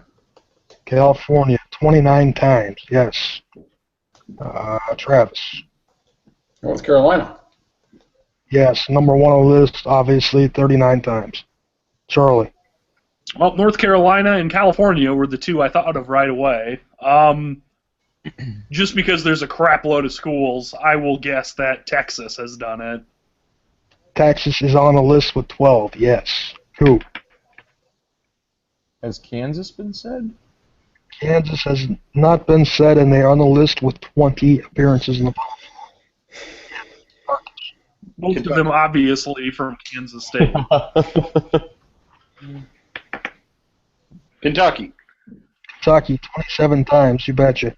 It's 5 left, and everybody's still in. What a crappy trivia question this is. We are back I like to it. Just because it's easy, I wouldn't say it's necessarily bad. It's interesting. It's interesting. here now. I think. What do we got? Pretty sure stacks up. Okay, Pennsylvania. Yes, I'm trying to find how many times. Pennsylvania, 13 times. Back to Travis. New York? New York, 12 times. Charlie, New York was going to be my guess. We got 2 left? 3, I 4. think. 3? 3. Shit. Let's see.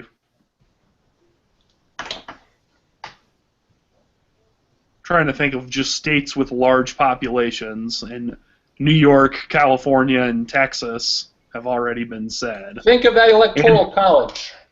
Yeah.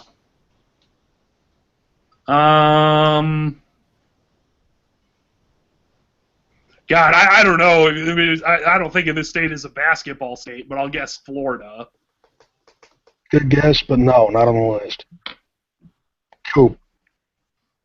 Illinois? Yes. Nah, that makes Nice. sense. Marcus. This is going to be a total guess, but I'm going to say Ohio. Yes. 1 correct answer remaining. Stack, you're up. Oh, damn it. There will be a tiebreaker that I just made up, so don't worry. Alaska stacking. No, Well, I don't think so. Good try.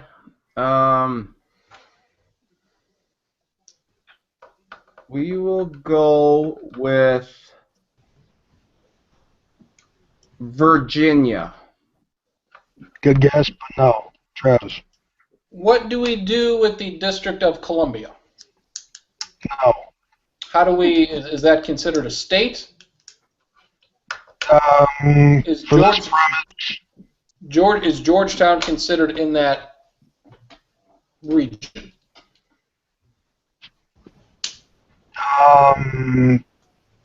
I would assume so because the list I'm looking at does have a section for the District of Columbia. So if you want to guess that, you can. I do not. Okay. If Georgetown is considered in there, then no. I can't tell you that, so you're going to have to make a decision if you want to guess. Son of a bitch. Virginia. I was just No. guessing, man. Good. True. Oklahoma?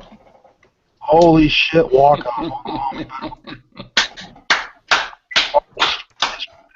Keep this going. Name me one of the next couple on the list that have like 8 or 9. Oh. Marcus. Since you're technically not out. The next one on the list has next state. There's a couple states that appear to have 7. Yeah. 8 and then 7 are the next. It looks like just one of the 7 that goes down to 6 for a few states. Now that you're down to those states, are any of those states that have been incorrectly guessed earlier? Yes, they have. Somebody said a couple of these next ones on the list. I'm going to guess Iowa. Iowa. Well, no, I probably shouldn't accept it because that's down to 5. So Coop wins. Hooray. That was a pretty terrible question. No, that was interesting question, though. For the record, Corinne's District of Columbia was just Georgetown 5 times. 5 times, just them. God damn it, American! Get to the Final Four. Howard. What about Washington? What about Washington? Washington in there? Where are they at? Washington. How does North Dakota State not getting there help their football recruiting? Shows they only care about football and oil. Washington 3 times. The other ones on the list, Florida had been said that was one of the 7s. Wisconsin was 6. Fuck you, Wisconsin. Connecticut? Connecticut 5. Arkansas 6. So How about Arizona? Arizona 4. 4, yeah. They don't have anybody else other than Arizona. That's because Sean Miller can't get out of the Elite 8. So. The basketball factory, the Arizona Wildcats, have only been to the Final Four 4 times. Terrible. If I would have said the Louisiana Territory, what would that have counted for? That territory would have been a whole whopping 4 appearances. 85. 85 of them. The whole North Dakota down west. Well, that's the whole purchase. Since it's owned by the United States, how about Puerto Rico? San Juan University ever get in there? How about Teachers College of Indiana? Come on, Puerto Rico A&M, get there. I just thought of another one if I keep going on this topic for another 6 hours. Puerto Rico is a sleeping giant. Their weather should get any recruits to go there. I don't know how Puerto Rico can't get all these kids that go to the Big 10 or the Big 12. Yeah, but think about all the sanctions they've already had. They've been on probation for like 15 years. With an enrollment, Territory. what do we got? I got another one here for you if you want to do it. How many answers? I'm still counting. I'm at, I believe there's 31 answers to this one. Okay, go. All right. There are 31 schools that have been in multiple NCAA basketball championship games. I'm not saying they have necessarily won multiple games, but they've been in the title game at least twice. 31 schools. We'll start at the top with Charlie. Name me one of those 31 schools. I will say Kentucky. Kentucky, yes. And I'm going to take a little bit of time to tell you how many times for every answer this time. Kentucky has been in the title game 12 times. It's a lot. Spoiled brat. Travis. They're probably good at basketball then. Duke. Duke has been in the title game 11 times. Stack. North Carolina. North Carolina has been in the title game 9 times for North Carolina. Marcus. Kansas. Kansas. 9 times for Kansas. Kansas is 3-6 all time in the title game. Good work. Good job, Self, you dummy. Bill Cool. Self is gay. I'll go Sparty. Michigan State. Dun, dun, dun, dun. 3 times they're 2-1. Yes. Back to Charlie. I believe Schottenkirk's UCLA Bruins have been there a time or two. I don't know. Times. UCLA is 11-2 all time in their 13 appearances. Getting Good job, better. Steve Lavin. Travis. Florida. Florida. Yes, they are. Let me see here. 2-0. 2-1.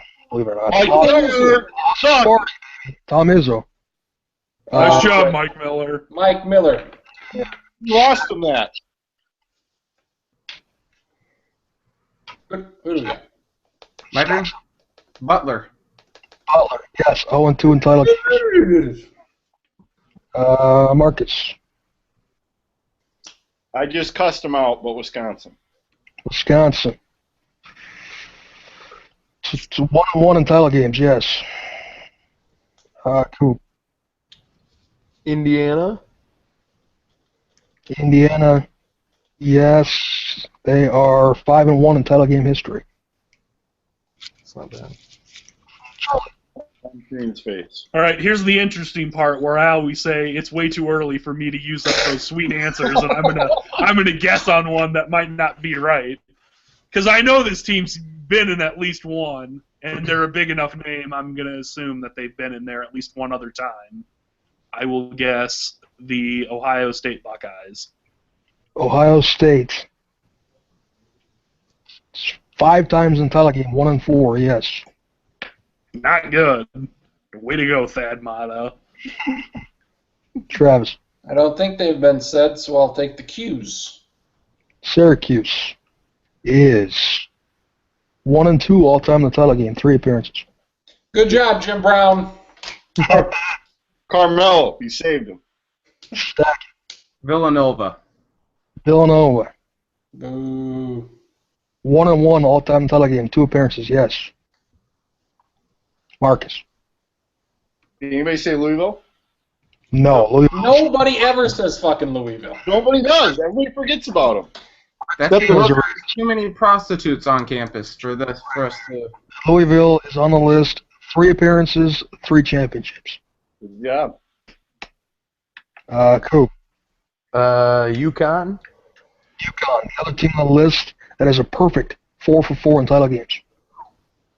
It's pretty good. All you got to do is get there. It really helps when you have Kevin Ali running the ship. I still don't know how they beat Kentucky a few years ago. Point shavers. Divine intervention. That's how that happened. Charlie.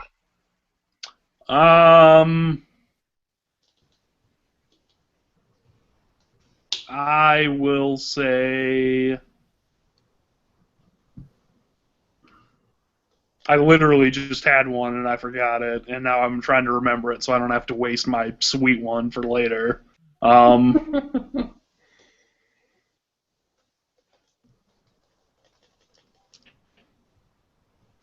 Son still of a bee sting.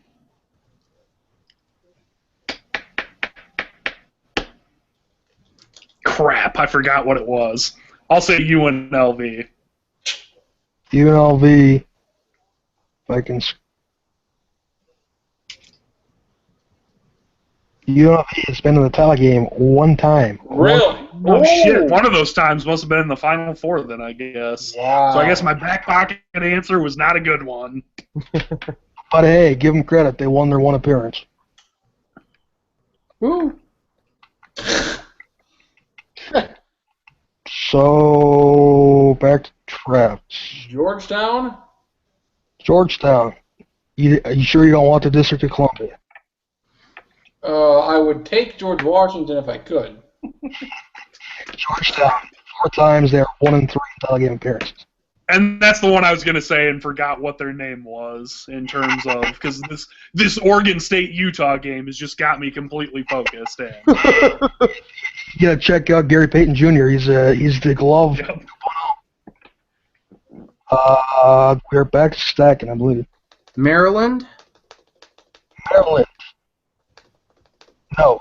1 appearance, 1 title. Marcus. Anybody say Michigan? Michigan. 6 times, 1 title. 1-5 in title game history. Coop. Jim Larinaga.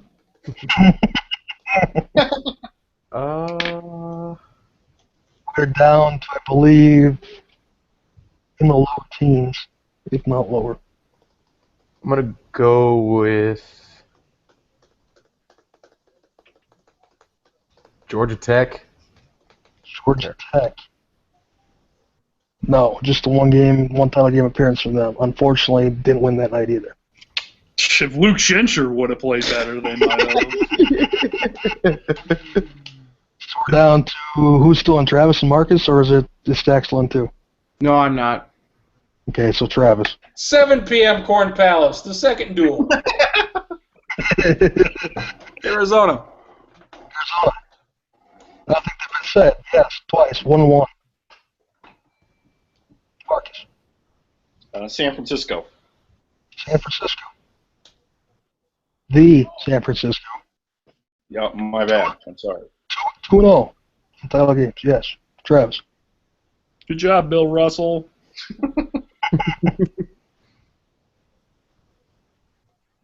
There are. Let me count real quick while Travis is thinking.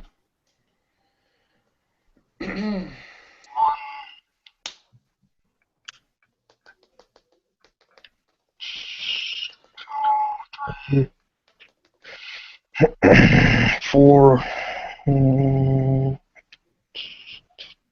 5, 6, 7, 8.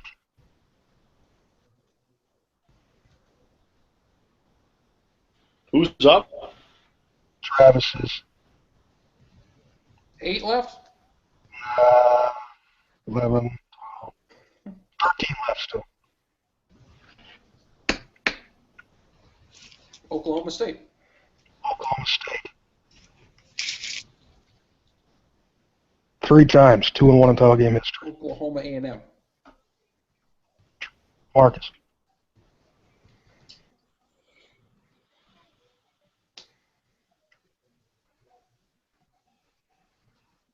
Cincinnati. Cincinnati, yes. 2-1 in title game history. 11 left. Well, there's only, I'll say this, I think there's only 1 or 2 power schools left. I'm going down with Bill Raftery, LaSalle. LaSalle. 2 appearances, 1-1. You're goddamn right, Bill Raftery. Yes. Marcus. I will go with Houston. Houston. Nice mamma jamma. Fun fact I learned today, Calvin Sampson is the coach at Houston currently, but yes, correct answer. 0-2 in title game history. Cell phones. Calvin Sampson, what a bitch. It might be the craziest thing to me in college basketball history that loaded Houston team with 2 future NBA Hall of Famers did not ever win a college basketball national title, despite having Clyde Drexler and Hakeem Olajuwon. It's a team. And some other dudes that ended up not being bad either. Yeah, that's good point. Travis. Stanford in the fucking 1812s. It was actually them winning the second one that caused the War of 1812. Stanford, great guess, but they only have 1 appearance. They did, however, win that night. Well, that counts as something. There you go. Nope. Marcus for the win. Memphis. Memphis, yep, you better believe it. 0-2 in title game history. Or Memphis State. Memphis State. Yeah, let's just change the name of the school to Memphis. Let's take off the state. We don't need it. We don't need it. Because there's literally no other colleges named Memphis. The semi-notable ones not said that were also an answer to the previous trivia question. It would have been nice if you guys can remember a few of these, but you didn't. Arkansas twice. Bradley twice. California twice. I had Cal in my pocket. Dartmouth Like I said, I just panicked. I had Georgetown and Houston, and then just panicked and had to say UNLV, and it wasn't even right in the first place. So literally, it was like, hey, you've got these cards. As long as you don't play your cards completely wrong, you're fine. I went, oh, let me show you how wrong I can play these cards.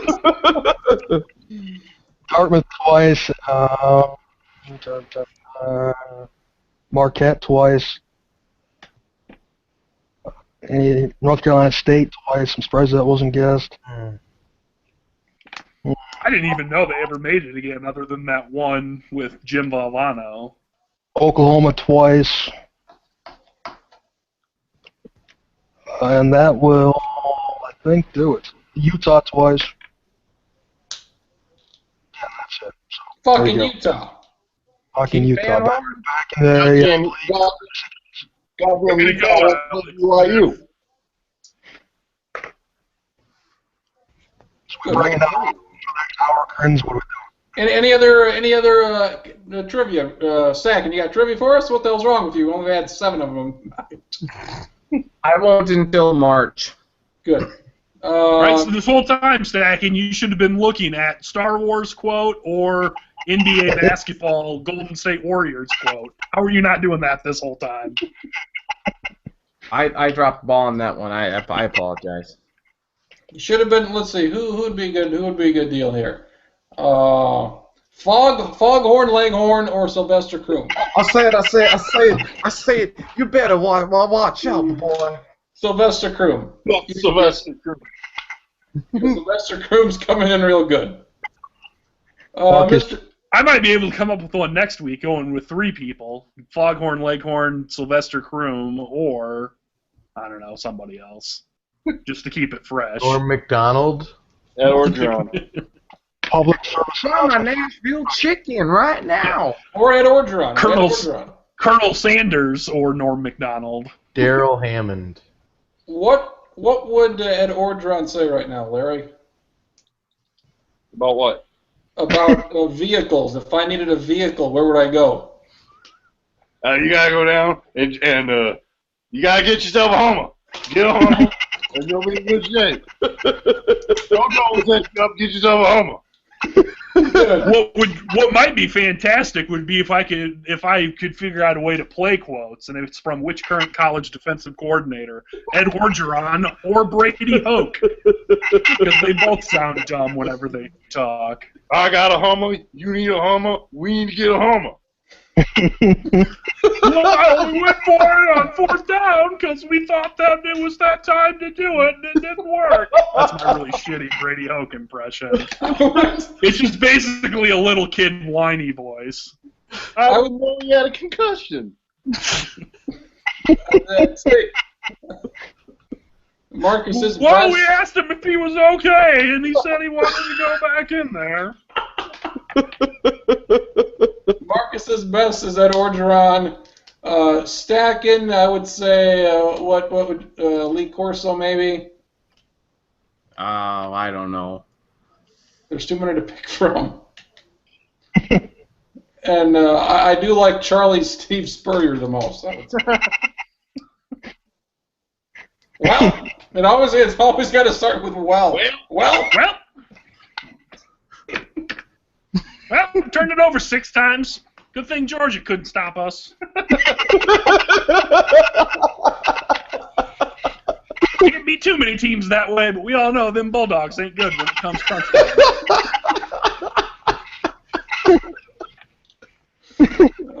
And I guess some big news from Marcus here. You're taking the two-man show back on the road this year. New dates, 2016, new year, new show. All the dates, working on the dates. If you're in central South Dakota, southern North Dakota, or western Minnesota, get on your feet, folks. Here we come. Get wild. The three-man show of Marcus and Nathan. Yes, the three-man show of Marcus and Nathan. They'll be playing the halftime of games 2, 4, 7, 8, and 9 at next week's Hanson Classic. So check that out. 5 chances. Gonna be a Jim Dan. And they're all 5 different performances. So if you see the first one, it's not going to be anything like the second, third, fourth, or fifth one. So it's very exciting there. Nope. A lot of people who are there all day get kind of weary of seeing basketball and seeing the same stuff. So that's why we got to bring a different show. Is because you don't want people to fall asleep or you want them to stick around, get their $10 worth. So Stacking and I, we got to bring it. We know the Actually, challenge. the main attraction is us. They just happen to be playing basketball games. Yeah, they do. Yeah, right. Because 9 games for $10 isn't enough value enough. They need more entertainment. Winners of the basketball games get the best seats to see Traxler and Stackin. That's Front right. row seats. Right. Coob, were you at the game last week? Yes, it was. How was the temperature? Honestly, it wasn't terrible because I had so many layers on. I had like 3 layers of Under Armour and shirt and a couple coats and 2 hats and. Where in relation to the missed field goal were you sitting? On the other side of I was in the other end zone. Okay. How would the weather have been today or yesterday? It would have been rather miserable. It would have been a lot worse than last week. Would you have went? Depends on if my girlfriend would have coughed up the dough for the tickets. So, but she's crazy. She bought the tickets the third quarter of the Packers game. Balls. Yeah, I know, right? And then That's she almost wore as that she ballsy cursed as at. that Vikings fan in Arizona last night who can't spell. That was funny. He couldn't Mr. sell his tickets? I would still want to go to that, but whatever. You would think. I think it was probably just some idiot fan down there who wanted to put a Vikings jersey on because he definitely could have gotten rid of those tickets. So. Yep. Also, And he could have gotten better poster board and Get a real some marker. Yeah. check for him. Yeah. get it laminated. Yeah. Also, apparently, Charlie, there was a national championship game on Monday. Alabama won 45-40. Was that really this week? It just feels like it's been longer ago. Forever. I mean, do they kind of get put in the back burner here because it's like a good 9-10 days after the last college football game, and you got the end of the NFL playoffs. And, oh yeah, by the way, the national championship game for football is here. Should they move this up a little bit? 'Cause it seems like it kind of gets lost in the shuffle. I think it was dumb when they didn't have the playoffs that they played it so much later.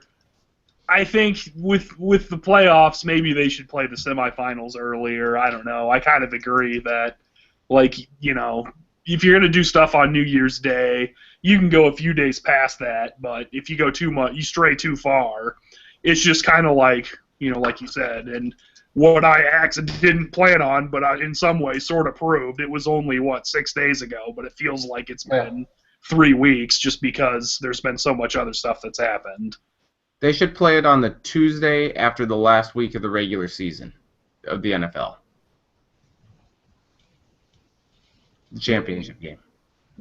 Here's what I would do if I could ultimately do what I wanted, and that's I'd play the semifinals, if you're having a 14 playoff, the semifinals on like December 20th, right before Christmas at the campus sites, if you have home field, and then the national championship is on January 1st at night.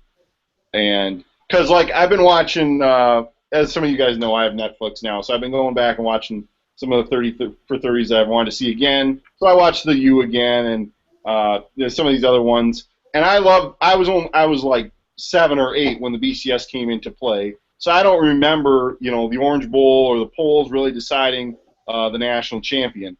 And I would love the idea, I think, of the champion being decided on January 1st, and that's the big excitement of that day, is that the season ends on that day with a national champion. It's never going to happen, but I love the idea of the champion being decided on New Year's Day.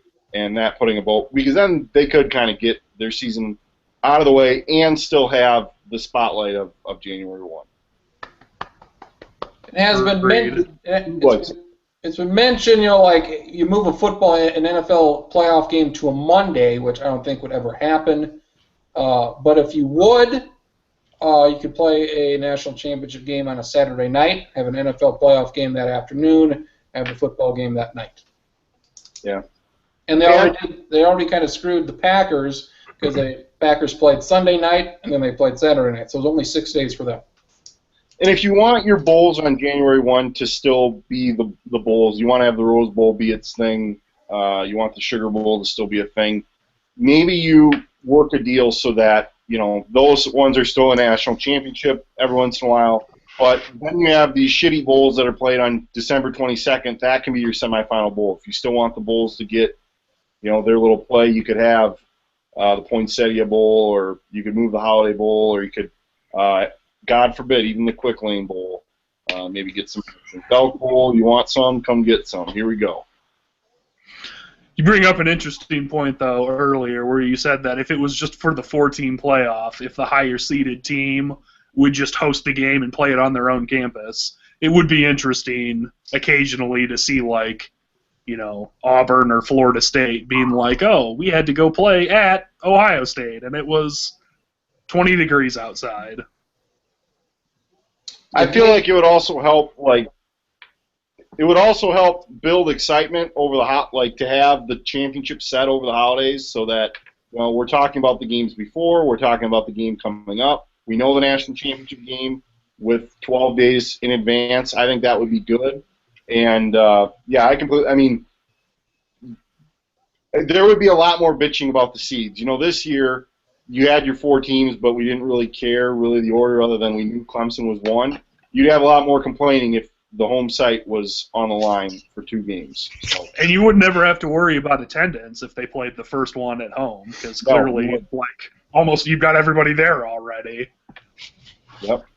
That's exactly what college football needs, more bitching. I like your head's at.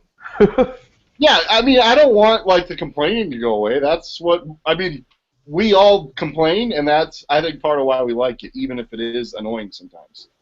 Oklahoma was sure the 4th best team in the country this year, you bet. Oh, God. It was a pretty good game. It might have been. I think clearly, other than maybe Ohio State, Clemson and Alabama were definitely better than everybody else. Absolutely. This would have been a year where the BCS would have been okay. Good game back and forth. Jake Coker played well again. O.J. Howard had the game of his life. O.J.'s loose. Juice is loose. The juice is loose. They couldn't tackle the son of a bitch. Things turned around, Charlie. Onside kick, 4th quarter tie game. Let's throw some balls. And old Nick Saban showed the biggest balls of all time right there. Yeah, it's like one of the ballsiest things I can ever, especially in terms of when you don't have to do it. Going for it on 4th and 15 when you're down by 7 with 30 seconds left isn't ballsy because it's what you need to do.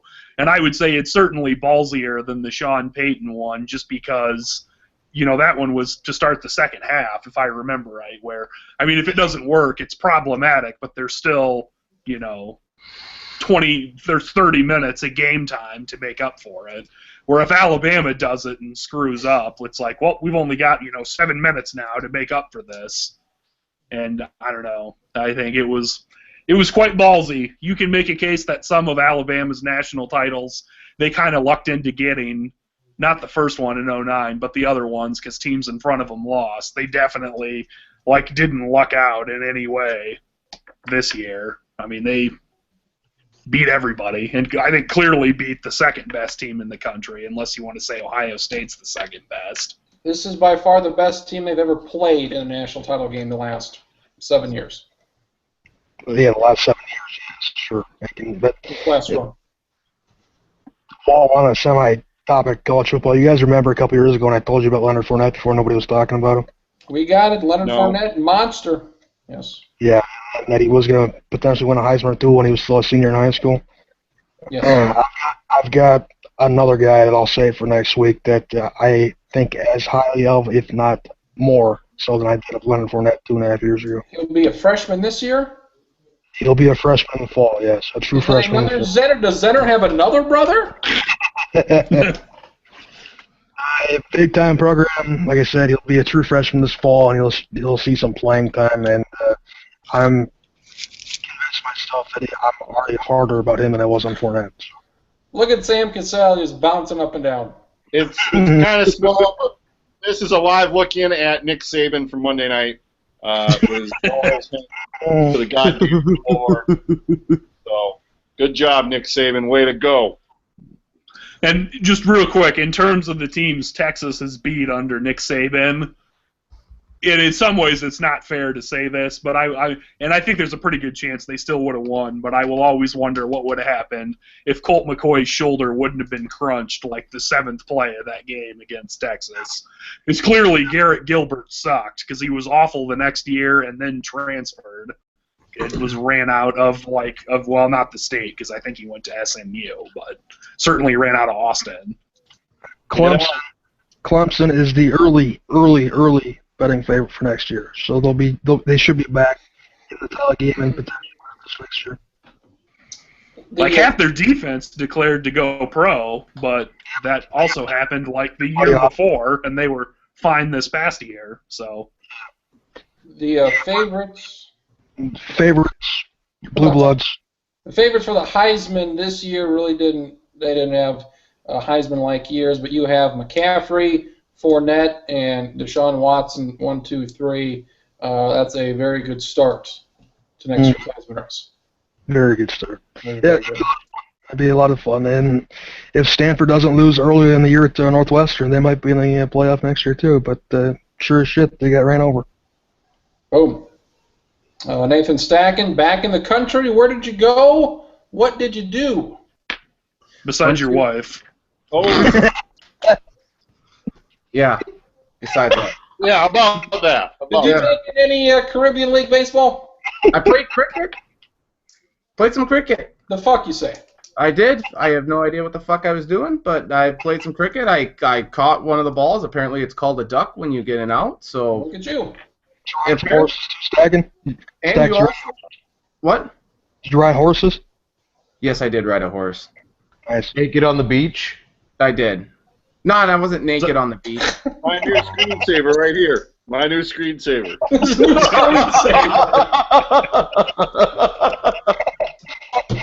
What do we got here? We got the Stack Attack preparing for war. Oh, no. Look out, guys. He's going into battle. He's the artillery man. Yep. Loading up them guns. Come on, you want to live forever? Follow me. General George Stacking. I didn't much care for riding that thing, but was that your first time ever riding a horse? Wait, was that for the wife? that was for the wife. For riding the wife? Jesus Christ! Might get a little bumpy. It is our honeymoon. Where did you go? Did you go to India? You went went to St. Lucia, Sandals Halcyon Resort down there. Excellent place, all inclusive, food and drink, you name it. How was the fruit? The food was awesome. I had a reggae dog. Reggae dog is the best thing I ever had. What's the reggae dog? It is a hot dog in a raisin bun with coconut rice, onions, peppers, a couple of... Marijuana. No, not marijuana. It's the best tasting hot dog. I cannot have another plain hot dog here in the States ever. What's one of the rules that I live by? Don't mix your meat with your fruits. You got raisins and hot dogs there. That ain't going to go. You couldn't taste the raisin in the raisin bun. And good.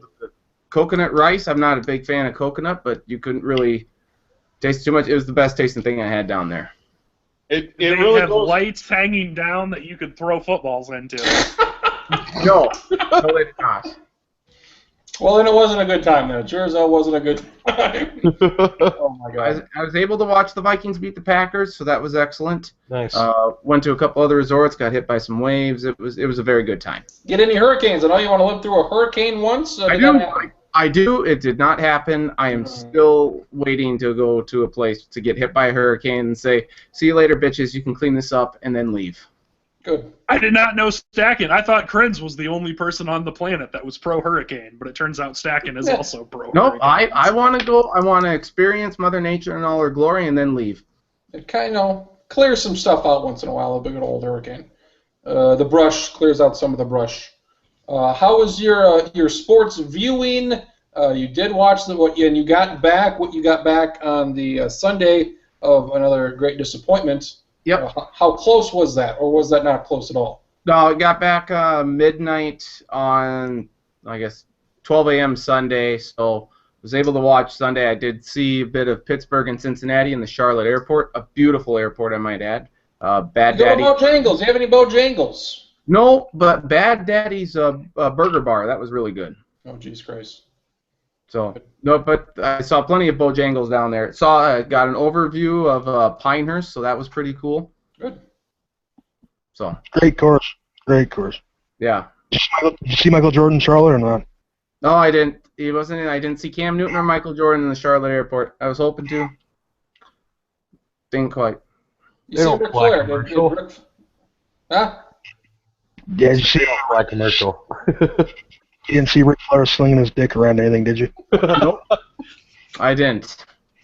What do we have here? Looks like. I would like to share this photo I took yesterday. It's a screenshot of my camera, and I can only it's this old man with pants that are way too high, that don't cover his socks, and he was just enjoying the basketball at the Girls Hanson Classic at the Corn Palace. And I can only think that if he's fortunate enough to live this long, I don't think he will be, that this will be Schottenkirk in about 65 years. I was going to tell you, to be honest with you, it kind of looks like my grandpa anyways, so that might be me. Just you, courtside. I don't know if you'd be watching girls basketball, but you'd definitely be eating popcorn out of a box. And so I could only think of you. Box corn. And I'll have to save that because that will be me in about 60 years. You're right. There you go. It was a good trip. Excellent trip. Very good. And I came back when we left Saturday. It was 84 degrees. Got back into Minneapolis. It was 6 below. So just a 90 degree difference. I walked out in a t-shirt. It was fine. Boy, that's a lot bigger than when we were in San Diego over Christmas and got back in the Omaha airport. That was like, because it was only like 60 in San Diego when we left, and it was like 20, 25 in Omaha on like the 30th or whatever of December. Today was a day where it got 30, 40 below. You could literally open your door, and there was a 100-degree difference between the inside and the outside. I imagine so. It wasn't 30 below here. Wind chill. In the morning, it feels like what it feels like. Oh, yeah. Physically. Okay. Fucking physical. It was 22 below outside my door, real temperature this morning. Why do we even call it the wind chill? Why don't we just say that's what the weather is? If it says that's what it feels like, then that sounds like that's what the damn weather is. Yeah, why does the temperature differentiate from what it feels like? Well, it's 90 degrees, but it feels like it's 105. Well, it helps that the sun's not out and that the wind's blowing. So. And the shadows. You need the fucking shadows. So. Yes. The shadows. Laces out. Laces out. Spin it, laces out. And I believe Schottenkirk with the Royal Rumble is next week? Next week at this time, we'll be watching the Royal Rumble match, probably, so yes. Maybe we do a midnight show then.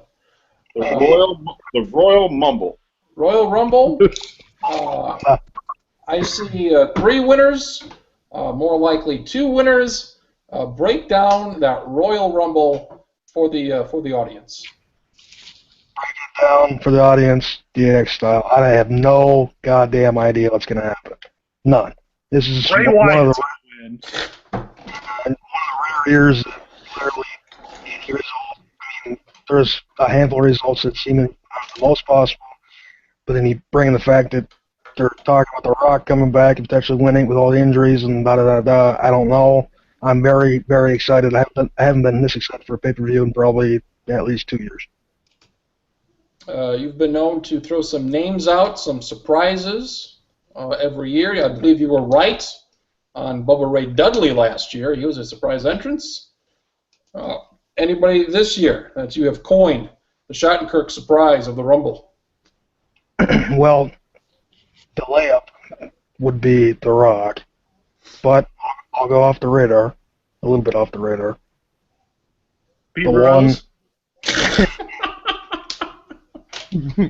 I would pay money to have Pete Rose.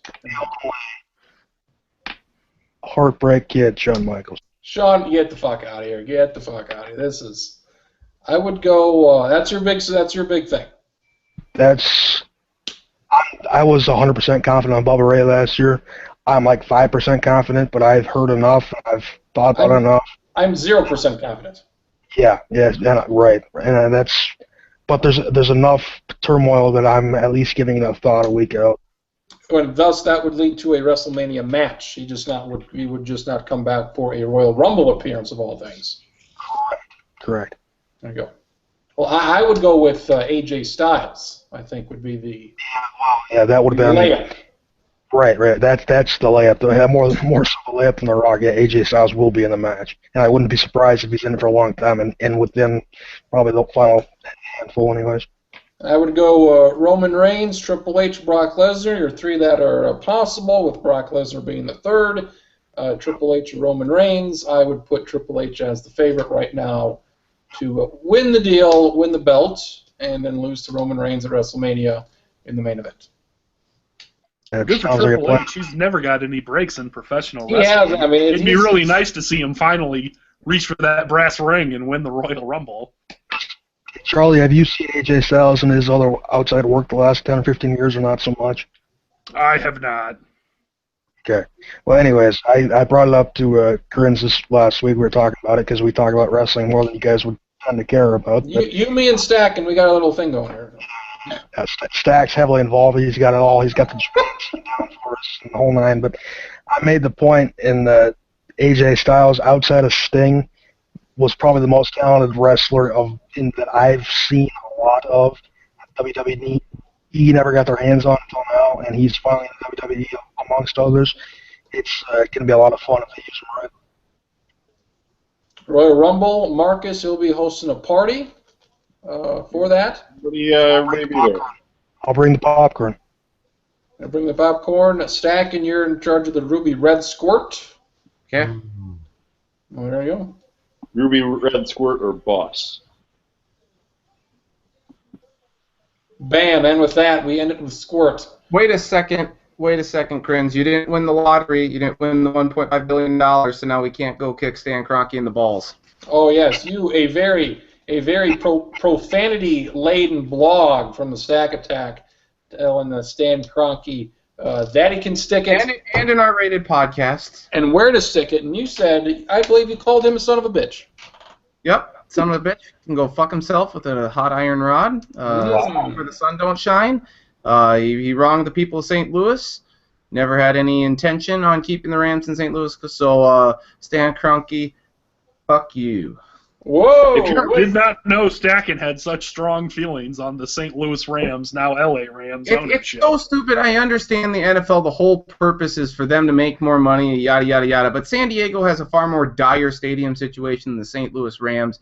And just because Jerry Jones is like, oh, I got to help the second wealthiest billionaire, second wealthiest NFL owner who's only married to Ann Walton of the Walmart family. So he can't. He's so poor he can't fund his own fucking stadium. I got to help do this whole thing myself. It's so stupid. San Diego should be moving up to L.A. if there is a team. They shouldn't even have a team in L.A., but that's beside the point. Stan Kroenke, Missouri boy, shut the hell up and fuck yourself. Here's what I would say. I would say a bunch of different things. One, I took a cheap shot at Stacken's blog earlier, and Stacken, I've always said, has the best blogs when he has a point and he feels passionately about something. So the Kroenke blog he had this week, very good job. And I would say early favorite for Stacken blog of the year. I would agree. If you're an NFL owner, you would be stupid to pass on Stan Kroenke's deal in LA. Yeah. Given that he has one team and he's going to have another team. I mean, another team's going to be playing in there. At some point, I think the Chargers, I hope they're kicking themselves because they screwed this up royally. They had a chance to basically be equal partners in a new stadium, and now they're going to basically be secondary tenants unless they decide here in the next couple months. And they're going to be in tough shape if they don't decide on it. Same way with Oakland. I mean, the revenue potential in LA is a lot bigger with Super Bowls and all that stuff than there ever would be in St. Louis. Yeah, it sucks for St. Louis, but the second Stan Kroenke bought their team, if you're a true Rams fan, you knew this was coming. And it sucks for them. I would say I most passionately feel that Stan Kroenke did what he had to do, and he's really, truly an idiot if he doesn't change the colors back to yellow and blue like they were 25 years ago. That's what needs to be done. I don't really care if they're in St. Louis or LA, but the colors got to go back. That's what has to happen. But when you say that San Diego royally screwed themselves, I guess how did they screw themselves? Because they were going to go in with Oakland in the Carson Stadium, and that was the deal, the stadium deal that the stadium committee that was headed by Panthers owner Jerry Richardson, that was a stadium proposal that they endorsed, and then Jerry Jones started doing his bidding for Stan Kroenke, and that's what ultimately got it to the Inglewood location. I don't know what San Diego could have done differently than they got screwed in this regardless. So now they can either accept the deal to be tenants with the Rams or, try and work out something in San Diego. I guess I don't see how they screwed themselves. I think they got screwed. The Carson Stadium project, from what I understand, was always more of a stretch because it's not. Inglewood's a lot closer to LA than Carson is. So a suburban stadium has a lot less potential to succeed. There's a pretty good chance for development. And the fact that you would have had to go through Carson to get the project approved. Stan Kroenke's going to get this stadium done in Inglewood, and there's going to be a lot less hoops to jump through. And, I think Kroenke would have been willing to be more of a share with Spanos if he would have gotten on board. I'm not sure that's going to happen anymore, simply because Kroenke has a great chance to come out rich big time on this one. Yeah. I don't think there's the reason. The whole public stadium scam is that if it was possible to build your own stadium privately, owners would do it all the time, but they don't. Stan Kroenke, I think, realizes that he's got huge potential with the Inglewood Stadium, that he can build it privately, keep all the money, and he's going to do pretty well on this. So. And the difference between the two projects is that the Inglewood one is more of a development, whereas the Carson would have just been the stadium. And from what I understand, Kroenke is funding a high majority, or he's footing a high percentage of the bill for the Inglewood site. So I think that's probably where owners, again, smart business decision by him, get into the LA market, bring the Rams back to LA. But I think if you were to truly look at the three teams and put them in a pecking order of who needed to go to LA most given their current stadium situation, it would be Chargers, Raiders, however you want to flip that, and then Rams distant third. Because at least St. Louis was putting together a proposal that would have gotten a new stadium. They were further ahead than either San Diego or a terrible proposal. A terrible proposal because it would have been about $500 million in public funds. That's not good. But I would say that I think we're going to see some weird things happen now because of this. We're going to see Oakland try to get to San Antonio because I saw a report that 88-year-old Red McCombs wants. He's going to do what he can to get Drew Allen back in the chat. What the hell was that? So, but and Mark Davis is going to do what he can to get out of Oakland. So you could see the Oakland Raiders anywhere. I have no idea where they're going to end up. And that's interesting if they do go to San Antonio because Jerry Jones ultimately would not like that because it would infringe on his territory. They're not going to San Antonio. You can kill that right now. I don't think so either, but they're going somewhere. I don't know if they're going to St. Louis. I honestly don't think St. Louis is getting another team. I thought that they had a good chance to go to St. Louis, and then you hear the St. Louis mayor say, "Oh, we're not going to be doing any more bidding for an NFL team or for a new stadium." Call by that mayor. It's going to hurt. It hurts now, but there's no reason to give up all that money for a stadium you're going to use, an outdoor stadium. They have a dome now. Just keep your dome as old as it is. What do you do with the dome now? Yes. Hold them High school state football games. Who? Yeah. Missouri State championship, State high school championships. footballs. There you go. That'll pay the bills. And Stackin, shouldn't you be happy that the Rams are moving to LA? Because I'm pretty sure I remember back in the sports block days, you were always worried about the Vikings moving to Los Angeles. This like puts it in pretty clear terms that I don't think the Vikings are moving to LA now. Well, obviously not, but that's why I feel for Rams fans, because I know what it was like always hearing about the rumors, the Vikings might not get a stadium deal done. They could go to LA. So I feel pity for Rams fans for having to go through this. I just think Stan Kroenke was he didn't even make an effort to try and keep the team in there. And then he tries to use this it's such an emotional day. I'm in Missouri, but I was named after Stan Musial and all this bullshit. Just shut the hell up. Like Adrian Peterson, I hope I never hear from you again. I hope you wither away and die. I thought it was named after Stan Humphries. You know who Stan Kroenke pities? The fool. Boom! Good. St. Louis Fools. Real quick, which NFL team has the smallest city they play in? Green Bay. And how many people are in Green Bay? 105,497. Why can't we have the Oakland Raiders move to Sioux Falls then? Why can't we have the Sioux Falls Raiders? Because there's not enough shareholders. What's the second fewest city? Or second smallest? Jacksonville? No, it's very big. Buffalo? Buffalo would make sense. Well, Foxborough. Well, but Let's Boston. Let's play the games at Howard Wood, and I don't see any way this doesn't work. Let's make the playoffs and not put a competitive bid in, and then lose in the first round and act like we give a shit. Do it that way. No, you guys, you're getting it all wrong. North Dakota State's going to be the next pro. Oh my God! The FBS. We're going to the NFL. They already have a NFL caliber quarterback. Obviously. Oh yeah. 23rd overall to the Texans. They've already talked about what tearing does that down the Fargo Dome and build a bigger one. So let's build it for NDSU and the NFL team at the same time. Save a little money. They're going to be playing at the Coliseum for 3 years? One. Yes. Maybe two.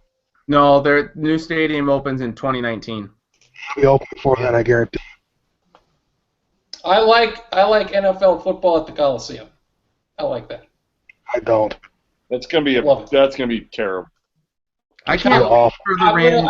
I'm gonna love watching it when it's fucking 40,000 fans and it's 2/3 empty. That's what I was just gonna say. After the first 4 games wears off and everyone's like, "Oh, sweet, football back in LA," then they realize, "Oh my God, the Rams suck." Yeah, that's what I was gonna say. Is that there's gonna be all this hype, and then by game 3 they're gonna be like, "Huh, they're not any good. I guess this wasn't great." And I'm speaking the LA people, obviously. You're speaking for all people, black and white. Well, yeah, I mean everybody. I mean, I feel like technically I always speak for everybody, but I do like how the Colts then try and say, "Hey, we'll just try and recruit you Rams fans in. It's only a short drive, only 240 miles. We're only 700 miles away. Come with us." Would Chicago not be closer? We're your team now. Would Chicago not be closer? Chicago would be closer. It'd be the I closest. guess I don't know. Is Kansas City closer than 3 hours away. Pretty close. Nashville's 5 hours away. Let's go. If you were a Rams fan, who would you cheer for? The Los Angeles Rams. No. The Billikens? I think clearly the correct answer is the Jacksonville Jaguars. Cabanas. You mean the London Jets? I do find it funny, too. I heard Adam Silver, NBA commissioner, say that the NBA now no longer wants to try and put a franchise in London. But lying through. You think he's lying through, Steve? Yes. They desperately want to get to London. Why do you think they had a random Raptors Magic game there at 2:00 Central Time on Tuesday? To appease the fans, it's like the NFL throwing 3 games over in London and say, oh, a franchise would be viable over here. It was part of the Battle of 1812 agreement, I believe. It was you have to have a one regular. 205 years they were agreed to have a team over there. Yeah. Andrew Jackson, why haven't you come through on your part of the deal yet? What are you hiding from?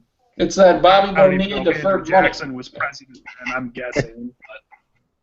around that time. 1920s. Speaking of deferred money, how about Chris Davis and all his deferred money too? Good Lord. What's he getting? What's the deferred? $1 million or what? What's he got? He's gonna be getting paid until I think like 2041 or some shit. Like $1 million a year, or A few million a year after the deal's up, and it drops to like 2 point something for like 5 years, and then like there's a 10-year span. Every year he gets like 1.2 million until he'll be like 55, and he'll still be getting paid over $1 million a year. I feel like if you're an athlete, that's a good deal to get. That's a great deal. Yeah. Max Scherzer gets a similar deal too. So get money while you can. Public service announcement. Last thing from me, I swear. Public service announcement. If your television sets are not tuned into FS1 right now, you're missing out a great UFC card. Get them over there. There's 3 fights left. Championship fight. Gonna be a hell of a lot of fun tonight. You have Cruz. Talked me into it. Better than the Australian Open. Way better. Yes. You have Dominic Cruz in the main event. Dominic Cruz to win the title over T.J. Dillashaw. Yes. You have Anthony Pettis. I have Anthony Pettis, unfortunately. I think that one could go either way in my opinion. I know Pettis is a pretty big favorite, but I think he's refocused after losing the belt and should put Alvarez out of his misery quite quickly. And you have Travis Brown. I have Matt Mitrione. I do not have this. Travis Brown's extracurriculars concern you. Travis Brown having the same coach that got Ronda Rousey knocked out concerns me, yes. Very good. And I do find it interesting that Joe Buck the last 2 weeks is reading the card they've given him and said this is the biggest fight on free television when it's on cable. So I don't know if he just doesn't pay for cable or whoever the fuck wrote that. I didn't know that Fox Sports 1 was free television. Fox would be free television. This you'd have to pay for this. Maybe Steve Harvey wrote that card. Not bad. Not bad to end it. So Columbia! Is this maybe the longest edition of the lounge? So far. I can't get out of my chair. I've been here too long. How's your catheter? I shit the couch about 90 minutes ago. You shit your catheter. For David Schottenkirk in his trivia, for Larry Traxler in his trivia, for Charlie Hildebrand won his own game with the quotes. Shane Hope you guys Koob enjoyed that. is good. Shane Koob making an appearance. Drew Ahmed on the show for the first 45 minutes. Nathan Stacken back in America, and then Drew Ahmed coming back for about 3 seconds, looking like he shit himself, and then leaving again. We might replay that one a couple times. Right in the middle of a really good point by Traxler, too. I feel bad for Traxler's point. Something about Los Angeles football of some sorts. A late show next week, a midnight edition of The Lounge.